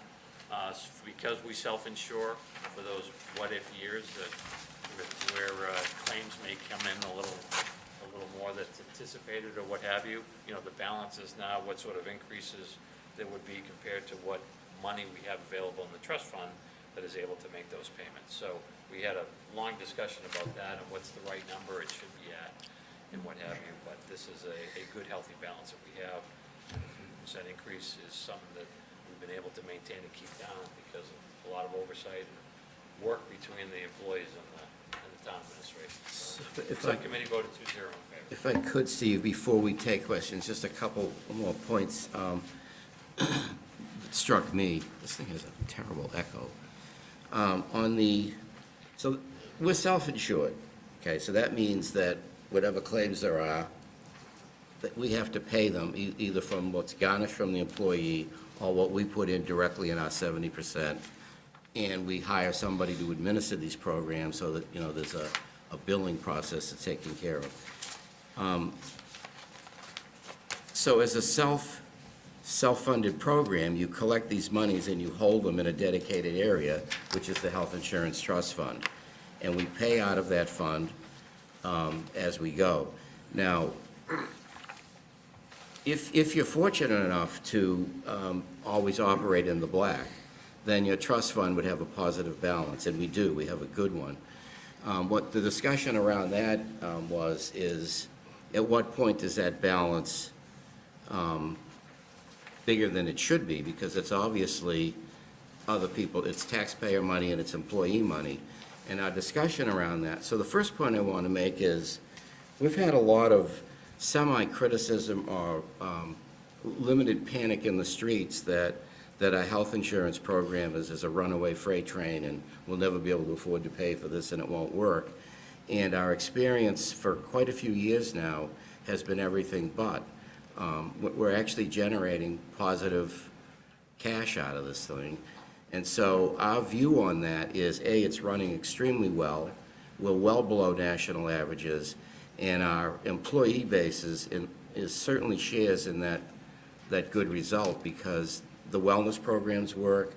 The employees realize that in order to have good health insurance, it's got to be affordable, and if it gets abused, it won't be. I think we're having excellent experience. We do carry a good stop loss, so that for catastrophic illnesses, you can burn through millions of dollars in a hurry. And so on a per-case basis, we pay $1 million a year, a little more, to hit the stop at 125K. That's good. Secondly, the balance that's in there, which we talked a lot about, and Brian, I know, has much more he can expound on this, but from my point of view as a town meeting member and a Ways and Means member, I think that balance is a good one, because this is an incredibly unpredictable scenario. You really don't know what's going to go on in premiums for starters, or for costs, which set our premiums. And secondly, you really don't know just what's going to happen to your population. You know, it's a lot of people have aged out and younger people are coming in, but we still have a pretty good mix. So we think it's prudent to leave that $5 million capacity in there, and hopefully we can do a pay-as-you-go for what we collect off of the 70 and 30%, and it keeps running the way it does with increases that stay below the 8% area, and this will work just great. It's way ahead of what the state offers, it's way ahead of the national averages, and we offer excellent coverage. So this is watched extremely carefully on a monthly basis by multiple people up at the town hall. And by paying attention to it, by getting the plans to be good plans but tight plans, having the wellness programs, and having the capacity to take care of the, you know, the bumps that might occur in some of the more significant months, we're able to sustain this without, I don't think we're afraid of it at all. And it seems to be running much better than some town meeting members felt that it ever could or ever would. And so I would really advocate that we continue in this direction, and a big shout out to the people that are running it and to the employees that are in it. The unions have been very good about understanding that it's in their best interests to put in the money that they do put in and to treat the program carefully. Mr. Eiler. Thank you, Mr. Chair. So I certainly wouldn't want to muck with something that seems to be working really well. So this is really more from, the question's more from a point of view of understanding than suggesting we change something here. But look, I'm just trying to understand the $5 or so million that's in the trust fund now. At first glance, it would appear to be large, only because in order to burn through that, we'd have to have, you know, a 50% increase in claims, or we'd have to have, you know, roughly 40 cases to hit the stop loss in order to suck that down. So I'm just curious, is there some other catastrophic situation I'm not envisioning, or it seems like that's a really healthy margin to be able to It accommodate is. I those think things? Brian should comment further on that, but you have to remember that if you had, say, 3 years in a row where your experience was 10% higher, that starts to eat into that. And at some point, you may have to, you know, adjust the premiums a lot, or the money we garnish, but you'd like to avoid that. And so it's just very unpredictable. And we obviously could burn that down in a hurry just by lowering what we bring in a given year. And, you know, you could burn down a third of that in a year without any trouble at all if you wanted to. We just don't think it makes any sense to do that. At least the subcommittee didn't, and I think the administration agrees. Okay, so it helps smooth out the premiums over a longer period of time, is the Yeah, intent? and, you know, it takes the risk out. Unknowns are always a risk, right? They're a huge risk, generally. And so the only way you can mitigate the risk is to have something that you know can offset it for 2 or 3 years if necessary. And that's really what you've got there. And it would be a big deal for us to renegotiate getting out of self-insurance and, you know, do something wild. So, you know, you would need time to make some of these big adjustments if it were needed. Plus, you have no idea what the federal government's going to do, or the state government for that matter, over the next couple of cycles of elections. So I would say it's right where we want it, actually. Brian, do you want to weigh in on that? No, you're absolutely right, Frank. You know, we've got a $13 million budget. Claims can be about $1 million a month. I mean, we try to say that 3 months of keeping, you know, at least that much money in a trust fund, which would be well over $3 million. So, we've just, as Frank said, we've been very successful with the program, and we've built the trust fund up. But, the reserve is important to have when things don't go as well as they have. I've been here 40 years, and we've had some bad years. Fortunately, since we went to the self-funding program and high deductible plans 6, 7 years ago, this is what's happened, and we've built the trust fund up because it's been very successful, because as Frank says, the employees are participating as well, and they're not running to the emergency room. We're doing more wellness programs, and so it's been very successful. That could change at any time when, people get sick and there's catastrophic illnesses. We have the self-funding, which takes care of a lot of it, but it doesn't take care of everything. We've been on a good run. It can change, as we know, and, thank goodness it hasn't. Bill, Last then Tom. 5 or 6 years. Thank you, Mr. Chairman. Can you recall for us when we weren't self-funded and premium-based from the carriers, what some of the higher years were in terms of premium increases? Yeah, we had premium increases of 8 to 10%. One year, I think it was close to 15, when it was a real bad year, over my career. But, self-funding, I was very adamant about going self-funding, because when you have a good year, then the town ends up with the money. If we have a good year, then the insurance companies have the money. And, for the last 20 years, we've been self-funded, and we've had a lot more good years than we've had bad years, and that's why the trust fund is doing as well as it's doing. And I sent out also, as part of this performance, on how that money's invested and how we've done since inception with the trust fund. The $5 million money has been invested with Rockland Trust since 2015, and since inception, we've made 6.72% on that money. And then we'll get to the OPEB end of it, which that money, the $7.8 million fund, is in the state PRIT fund, which is the state retiree fund. And that fund has done, well over a 10-year period. It's made over 10%. On average, over a 10-year period. We've been in that fund for well over 5 years, and the return is 7.66%.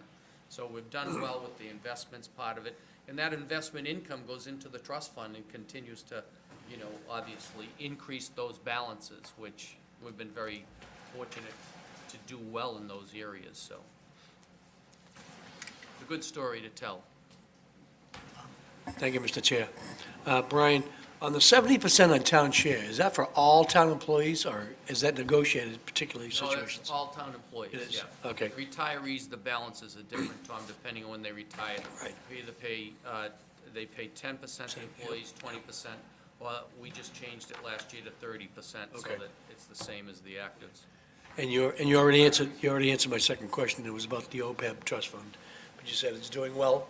Yeah, Yes. we will cover that more too, Tom. Okay. That deserves more, but don't mix the two funds together in your head. One's health insurance, one's a liability for future health stuff. Right. And this is town-wide, right? This is every single person in the employee of the town that takes the health insurance. The school's included in that. Everybody. Yes. Am I moving this number? Is this the Yes, number in here, 13 David? million. Mr. Chairman, I move $13,872,722, Chapter 32B. What? Second? Wait, no, it's the wrong. Is that not the number? $13,739,380. Yes, that's the number. 739,380, so noted. Yes. Any further discussion? All those in favor? 13 opposed? Abstaining? 13,000. Now on to OPEB. So now the OPEB transfer, that's $713,593, or the 9.3% increase. So again, a lot of the committee members that were around and the ones that weren't, every 2 years we have an actuarial study that's put together that reflects what our unfunded liability is in this. There is a new one that's gonna be coming out at the end of this, at some point in the fall this year, for 12/31/18. Insurance only. But we had put together in The place retirement a fund plan liability, at the the time, retirement a number of years ago now, that had a fully funded It's not big enough. account by the year There's not enough money 2045. in it. That required a 9.3% increase per year from our original funding amount, which started at 500,000. So ultimately, we're just The kids are the ones that are gonna get. that plan. The trust fund right now, we did supplement the trust fund with a $500,000 deposit last January, when we certified free cash. The trust fund balance as of 1/31/19 is $7,810,356. Obviously not including what we're gonna be putting this year, and then, again, there's always gonna be discussions when free cash is certified and what have you, and we get the new plan this year, there'll be a whole nother presentation to put forward. Frank, if I can defer, do you have any other comments? Well, you'd like to make? I think Brian might want to cover a little bit more, so I'm not going to try to give the mini version of that. I'm just going to share with you some of the thoughts that came out of our discussions again, and we've been at this for a long time. So, public employee benefits that are unfunded are a result of a guaranteed benefit and the benefit will occur down the road in the future of the employee, but you guaranteed it while they were working from day one when they were hired. The problem we obviously inherited is that not enough money was set aside to pay the benefit over the lifetime of the employee. So the original sin occurred by not putting money in place for the past 40 years to pay for this thing, and we're playing catch-up. All of the municipalities throughout the state, were warned, recognized, realized that these things are going to catch up with you someday. And so we took steps, even though we're not required to do it by law, put a program in place. It took us 3 years to get this thing in place. Most of you have lived through that. And what you're seeing today is really we're not even into the teenage years of this program. We're still in preschool. And what we're doing is we're executing a plan that said if you put aside this much extra money every year into another trust fund, the OPEB trust fund, that at some point, under certain assumptions, you should be able to get the liability to stop growing and tip over, go the other way.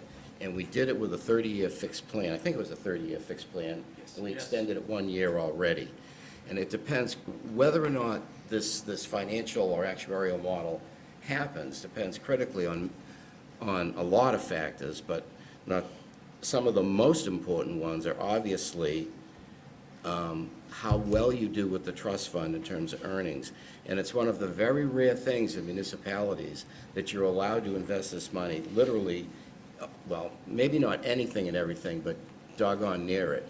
So you really can take advantage of equities, you can take advantage of high earnings. Brian will tell you about the PRIT fund that we participate in, which is a massive fund sponsored, I guess, by the state.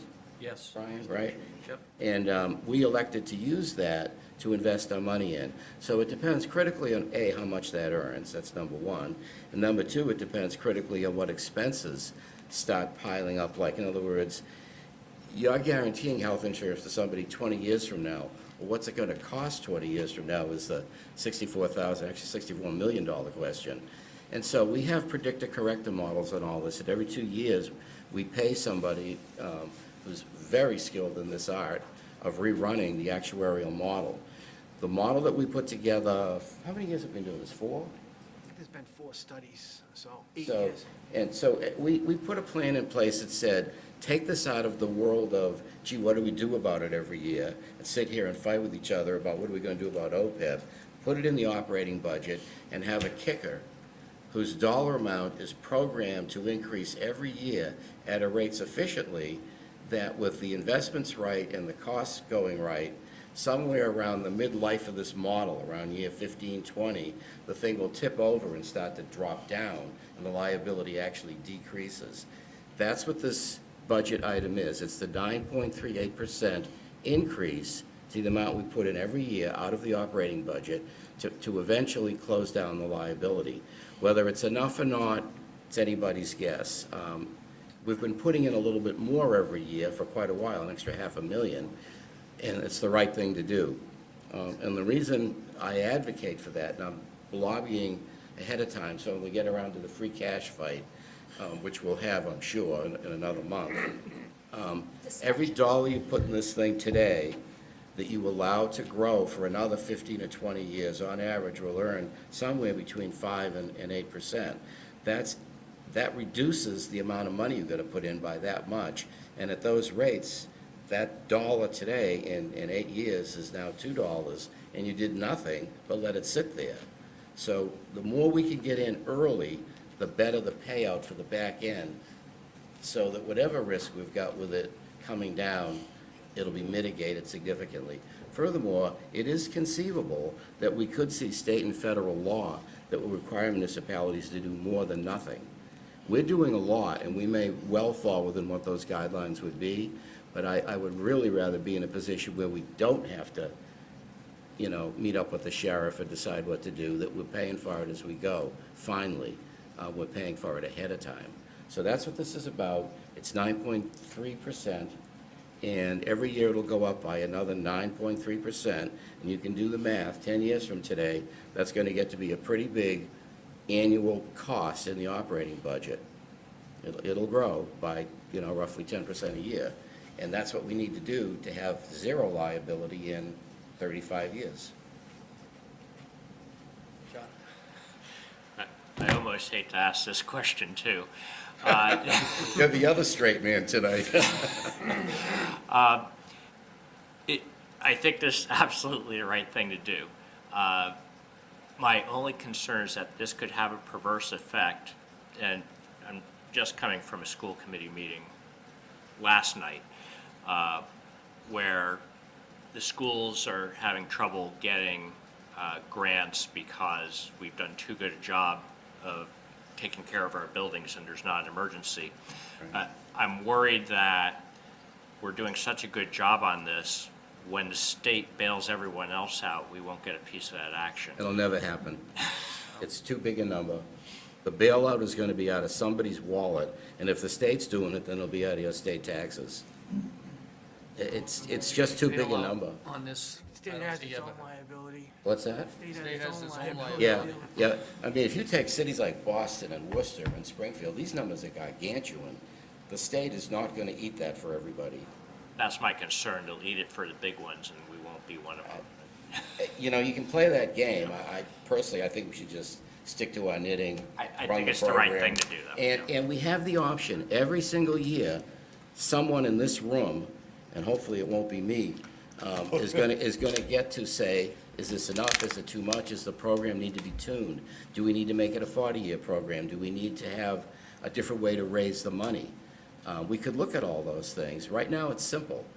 We just take a percentage increase out of the operating budget.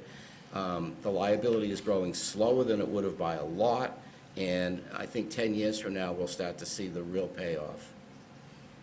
And this money can be used for health insurance down the road. I mean, it's Right. a fund Yeah. that we're just building, that eventually, again, things change or whatever, that money's set aside, and we can use that for that purpose. Just a clarification on that. So what are allowed uses of this? Obviously, using for post-employment benefits is one, but can it be used for other health-related costs, or? That's exactly the case. We could use it to fund any of the costs associated with our retirees. We pay post-employment benefits to current retirees every single year, so. Okay, but it's The restricted. idea is to not touch It's that restricted to part. retirees, though, is the point. Yeah. Post-employment benefits, right, and no matter what age they are, they're in the post-employment era. This is the predominant benefit, though. I mean, health insurance is the one that drives it by at the 98th percentile, if not higher. Brad? So when this all came up a long time ago, I was kind of bothered by this because it felt to me like, we're paying our bills as we go along. And that's not an issue. Burlington's an ongoing concern, been successful for some time. And I felt like it was, my wife and me getting a mortgage for the house and us being dinged by the credit rating agencies that we don't have the full price of the house sitting over here in an account, you know, because right now we've got this liability, but the presumption is my wife and I will continue to work and pay the mortgage and everything will work out in the long run.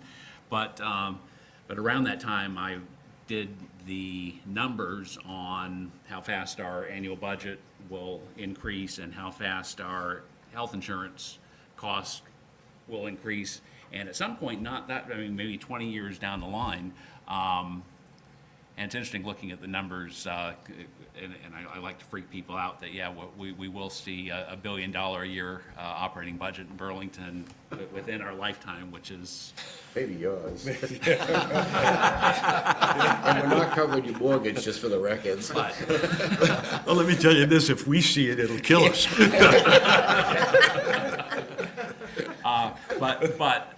This line item does begin to eat up, 35% of the operating Well, budget. no, And so it we did run those numbers yeah. up to a point, Brad, and Yeah. I think this is one SAG as both the accountant and now the administrator here. We looked at what's the rate of growth of the operating budget and what percentage could we take out of that with an increase every year that would kind of keep it in proportion. And then we looked at how much do we need to seed this whole thing to get a 30-year closed plan. And that's how we came up with that 9.3%. I mean, that's actually a calculated number based on the model, the plan, and what we thought the growth of the operating budget would be. So that's why you need to look at it, but I don't expect something wild to happen. The single best thing that we can do, and I will continue to say this, is to increase the size of the trust in the early years so that you might actually get to the point, who knows, maybe health insurance costs go down. I mean, something amazing could happen, like consolidated health costs or something, drug programs that become 50% cheaper in 10 years. It's not inconceivable that it wouldn't actually take the 10% a year, but something less. It could go either way. Everybody assumes it's just going to keep growing infinitely. Actually, the actuaries do not assume that because they don't believe it can happen. It's too big a number. They do not believe you will see 10% health insurance costs forever, every year. Because it will be the entire... It's crazy, it can't. And then some, right? Any further questions, Sonia? So I think I've asked this before, and I don't, I know there's probably not an exact science or answer to it, but at what point does the trust fund, does the trust account do we start to draw from it? Is it after the 30 years that you start, I think, first of all, between the administration and Town Hall 1, yeoman's work on this stuff, because it was a lot of work to get it going and to actually keep it going. But I guess the part that I always question is, at what point does that account become fluid, where we start drawing from that account? Is there an answer to that, or? I think the best parallel that we can draw, I think there's one community in Massachusetts that has a fully funded pension system, Wellesley. So depending upon whether they're 99.9 funded or 102% funded, that determines how much money they have to put in that year. So I think, as Brad, I think we talked about that situation together. It's a pretty good story. This is like going to ask for a mortgage and them saying, we'll lend you the money as long as you have the same amount of money in the bank account. Right. So I think once we hit the number, then it's just a actuarial calculation to sort of slightly adjust the number up or down. But in all cases, we could use this money on any year for post-employment benefits. So you would always see it as a budget line item, even when you... In theory, we would also have a liability. So liability offset with this amount of money in the trust, Right. zero. But we're Everything super balances funding to it now. zero. Right. The town doesn't have any obligation related to putting any additional money in. Right. There'd always be a cost. We're super funding it. Sure. We're not only paying this year's health insurance, we're kicking money in to get this post-employment Absolutely, and I asset in agree with place that. to I just- draw off of. It's gonna take you know, the model says in less than 40 years, we could get to a steady state. Who knows, right? But that's the argument also of putting more in on the, with, if you have free cash that's available, that's the argument of putting it up front. In the early years, The early that's my years. argument, because Right. its earnings are a gift. Right. They're a gift from investments, and there's no other way to get that. And I think sometimes the mistake that we make, or the mistake that is made when you talk about this, it's perceived as a bill you're paying, but really all you're doing is you're putting the money away. I mean, it's the town's money that we're simply putting into a savings account. Yeah, I mean, if 30 years ago, when someone hired a person at age 30, and they had put money in every year for their retirement benefit, then when they turned 60 and they were drawing on their retirement health care, the money would have been there. The problem is, nobody put a dime in for the post-employment benefits until recently. All we've been doing is just paying every year's bill, and that's the problem. Just as an example, we started putting money in on August 30th of 2013. $1,250,000 was the first investment.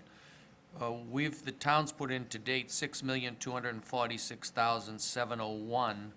We've earned investment income to date, and this is through now, that was through August, of $1,643,736. So that's the return, and those returns since 2000, 5 years ago, have averaged 7.66% in the fund we're in. So we're meeting our discount rate, which is 7.5%. Right. On the funding schedule. Yes, right. There's a model that assumes a 7.5% earnings on the trust fund on an annual basis. Bill. We may adjust that. I'm sorry. This, excuse me. I'm sorry. Thank you, Mr. Chairman. Thank you, Frank. There's tangential benefits here, too. I mean, we're AAA-rated community, only one of 9 in the state, as a result of the fact that we're doing OPEB, that we're doing health insurance trust, and we're doing, what's that other fund that we? Stabilization. That other So, fund. yeah, that other thing. Another $8 million. Right. So, I mean, we're talking about roughly, what, $23 million in cash and investments that's hanging around, and borrowing costs for municipalities aren't always going to be 2%. I mean, we've seen bonding costs in the not-too-distant past where we were borrowing at 6%. So, A little less than that, but. yeah, well, double tax-free municipals, 5, okay. So, I mean, you know, being AAA is a substantial discount in the borrowing costs than other communities are paying across the state, and this is a big reason for it. It's a great program. Sorry, Brad? To that point, Phil, because I think the bond rating agency, I think when this first really became an issue, is we were getting dinged by the bond rating agencies on this, but I had said at the time, you've heard the parable of the two guys being chased by a lion, and the one guy stops to put on his sneakers, and why are you putting on your sneakers? You can't outrun a lion. You know, no, I only have to run faster than you. So what I was saying for a lot of years, we just have to address OPEB better than most of the other communities. Well, we're not killing it. I mean, Wellesley took an override and paid the whole thing off. There are communities who've paid in phenomenally more than we have, but I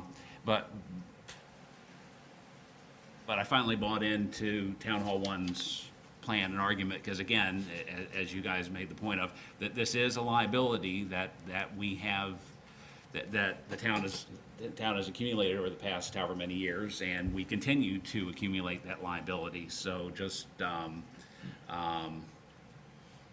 only as far as the bond agencies are concerned, but just kind of us. It's good housekeeping, you know, it's what you should do.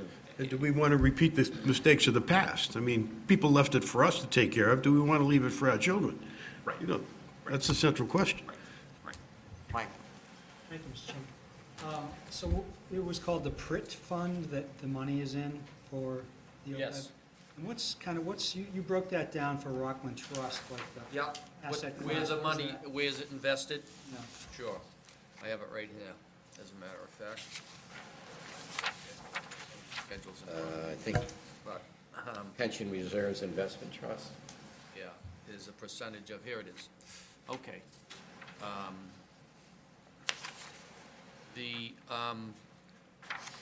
allocation is, global equities is 39%, actual allocation 39.2%. Core fixed income is 12.6%. Added, value-added fixed income is 8.2%. Private equity is 11.4%. Real estate is 9.5%. Timberland is 4%. Portfolio completion strategies 13.9%.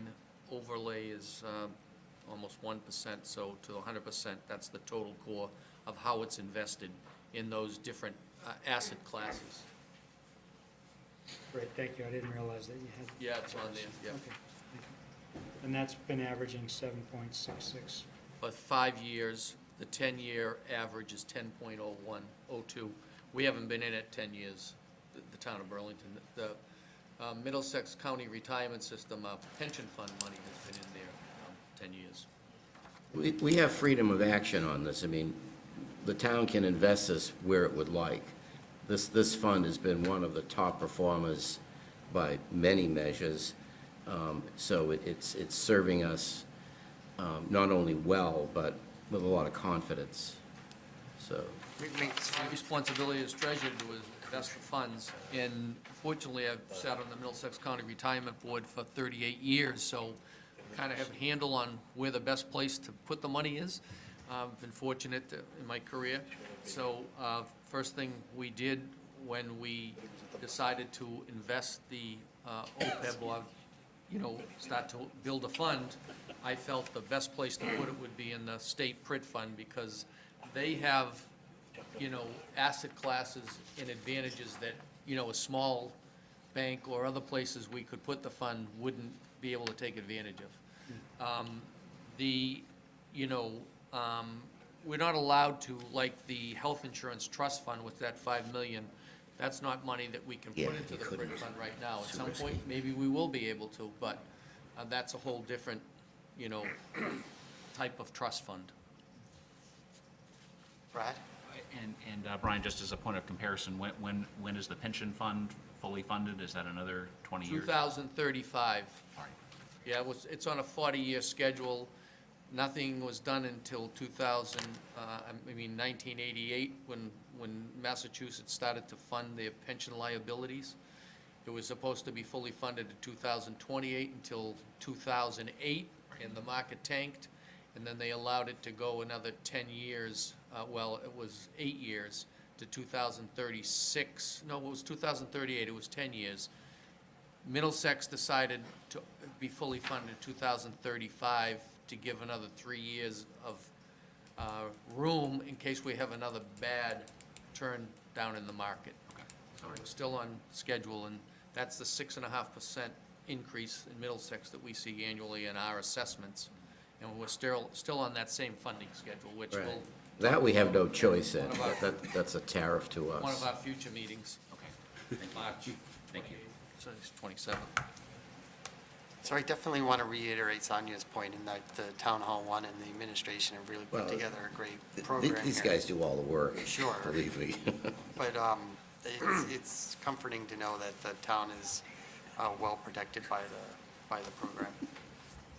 Stephen, I've been doing this a long time, and I'll have to say, I really kudos go out to the Ways and Means Committee, because this is the best committee I've ever served with, quite honestly. And this subcommittee is probably one of the best I've ever served with. It's one of the reasons I'm still working, to be honest with you, why I've stuck around. I told you, It it's makes Town my Hall One. job. That's why you don't retire. It does, it makes my job easy. When I don't have to argue and fight about what I do every day, and they respect what we do, and, that they tell the story adequately, it makes our job, both Paul and I's job, a lot easier. Kudos go out to the committee, honestly. So I'll entertain a motion. Move to approve. Second. So moved and seconded, all those in favor? Opposed? Abstained? 1300. Thank you. Unemployment compensation. That's 100,000 level funded. Again, this is a category that's very hard to determine, depends on claims.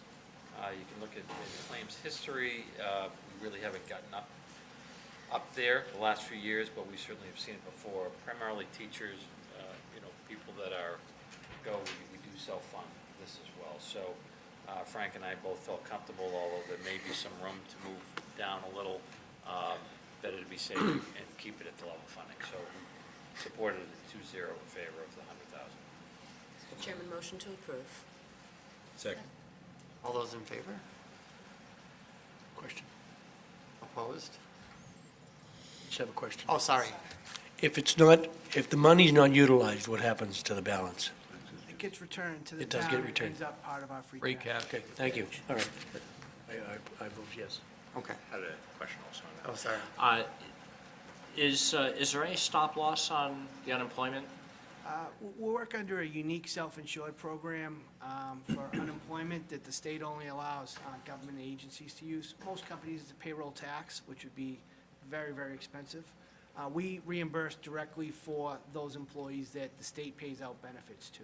So it's a very, very favorable program. Right, that's why I'm wondering, since we're self-insured, I'm wondering if there is stop loss Total insurance. amount right there, so I don't even know if you could buy self-insurance that small. Okay. It's already a built-in number of weeks and amount built into the state's unemployment program that is almost like an artificial stop loss. Got it. Rod? We were on the hook for like 99 weeks at one time, if they brought that number down. Yeah, well, how many weeks is it now, Brian? I think it's 26, to be honest with you. I think it's only 26. Okay. Yeah, it was almost it was 52 and whatever in a year and a half at one point when things were bad, like the economy was bad a few years ago. But I believe the maximum is 26, and you can get an extension depending on the circumstances. 13 weeks, I think. 32 now? 13. 13? 13-week extension, I'm pretty sure. 13 to 26 to 13, right, 39 weeks. I believe you're right, Philip. We also have a consultant we use that we pay short money for, like $6,000 a year, that reviews all our claims and gets reimbursements for people who are not eligible, that put a claim in and so forth. So we have a safeguard in that regard. It's almost like paying for stop-loss insurance because we have consultants that work on that end of things. Any other questions? Okay, let's try it again. All those in favor? Opposed? Abstain? 1300. Pension reimbursement. Level funded at $1,256. This is a veteran's legacy benefit, a issue with the system where a number of years ago, if you worked for multiple communities, so we paid, there's one person that's still alive, it's the spouse of the person that worked that had this benefit, and when she passes, there'll no longer be this category. So, subcommittee voted 2-0 in favor of supporting. Any questions? Argue that, motion to approve. Do I have a second? You don't want to know anymore, it's Who's not going worth to it. discuss that? 1300. So all those in favor, 1300. All right, I get the sense we want to move on. Yeah. Town insurance and workman's comp. $1,006,273, a 5.26% increase. Encompasses all of our town buildings, vehicles, legal liability, workman's comp, except for the police and fire, which carry their own budgets. We generally go on the market to this and price this out on a pretty regular basis for competitive bids. Recently we have had some claims, and it's affected our rating. So we have an insurance overseer that kind of watches over this for us and goes out to market for us. And this year, we have actually increased our premium level or our deductible level a little bit in order to make sure that the cost stayed within the increases that you've seen. Town voted 2-0, or subcommittee voted 2-0 in favor. Tom? You said police and fire have their own. What about the school department? They're covered under this? Included under this. Okay. This is all town and school insurance related. So nothing in the school department budget covers this cost at all? For workers' comp, no. No? Okay. Or for. Building any of it, insurance. Building insurance. It's all encompassing for town and school. If I may, Mr. Chair, so I think the benefit of doing, I mean, Paul goes out with a consolidated, let's buy insurance. And so we can bid the whole thing, all of our claims sort of get, keyed together underneath that whole umbrella of how much we're trying to insure. I don't think it would be in anyone's benefit to break it up. As far as cost sharing goes, I don't know, I mean, there are a lot of departments in here, and it's all public official liability insurance as well. There's a lot of stuff in this thing. We elected, they chose to take a higher deductible to keep the premiums close to where they were, because the costs are going up and our claims were enough that they wanted to charge us more. And we're fine with that, and whether or not we should have any concerns about claims, that the deductible portion would have to pay, you can appraise us of that down the road a little bit. Yes. Right now, we think this is really, it's a cost savings measure, even though the budget's up 5%.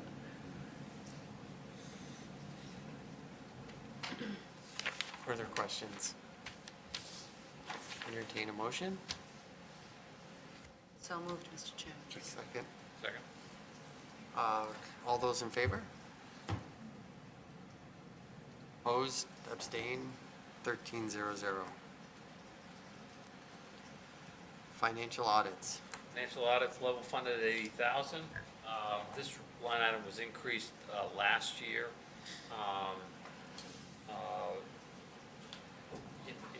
in a desire of this committee and other ones to do some increased target audits by the town. So this includes our obviously our Powers and Sullivan audit, but it also has money available for those targeted audits as well. Subcommittee voted 2-0 in favor of level funding. Questions? Which departments are we targeting this year? That'll be determined. They're gonna be coming out to do the current year audit. Their first phase will be in April. And, we usually give them a selection of departments to do what they call sort of a walkthrough, and they'll go over and they'll check out the internal procedures and get into, do some detailed work with that. So if nothing comes to our attention, sort of pick one out of a hat. But if there are any concerns raised about anything during the year, we can put that on the list. Great. Chair will entertain a motion. Motion to approve. Second. Second. All those in favor? Abstain, or opposed, abstain, 1300. Medicare. Medicare, 1,142,979, or an increase of 4.04%. This line item used to have some much larger increases. It's really two factors that go into this budget and why it increases. Any employee hired before 1986 did not have to contribute into the Medicare payroll tax, and so now as those older employees have come off the books, and we do have employees that are now, that we have to contribute, and they're contributing to the Medicare payroll tax. Also, as wages increase and what have you, it's a factor of, it's I think 1.96, or maybe that's the number, of the payroll. So as payroll goes up as well. So this represents a 4.04% increase. Subcommittee voted 2-0 in favor. Any questions? So moved, Mr. Chairman. Do I have a second? Second. Let's take a vote. All those in favor? Opposed, abstain, 1300. I did have a question. How come, I assume none of these line items are considered accommodated accounts? The whole bottom half is. It is, okay. Yeah, like 32B, definitely. Supply yeah. and central machine Okay. go on the town government side of Yep. the It balance. says contracted services, I think, in the budget, your sheet, that whole list. Yep, okay, Everything from January down. okay, very good, thank you. So that brings us to the end of tonight's budget appropriations. I don't think we've received any minutes for tonight. Oh, I'm sorry. Nope, just one other point. We did have on tonight, I did notice that it wasn't on the agenda. We had town meeting and reports. Okay. It's not on the agenda, so we won't talk about it tonight, but just to make sure that that gets added. And again, next week, Frank is not here, I may not be here. I'd be prepared to talk about it next week. It's very quick. But if not, you'd have to put it on the 20th. I see town meeting on the agenda here. Town meeting and reports. Is that different than town meeting? Yes. Yeah, it's the annual report. Because the town meeting is just under the 119 budget. Okay. It's a separate line item. So with no minutes, I'll take a motion to adjourn. So moved. Motion to adjourn? All those in favor, good night. Thank you. Thank you, guys. Thank you. Well, John, the legislative committees, is that what you were talking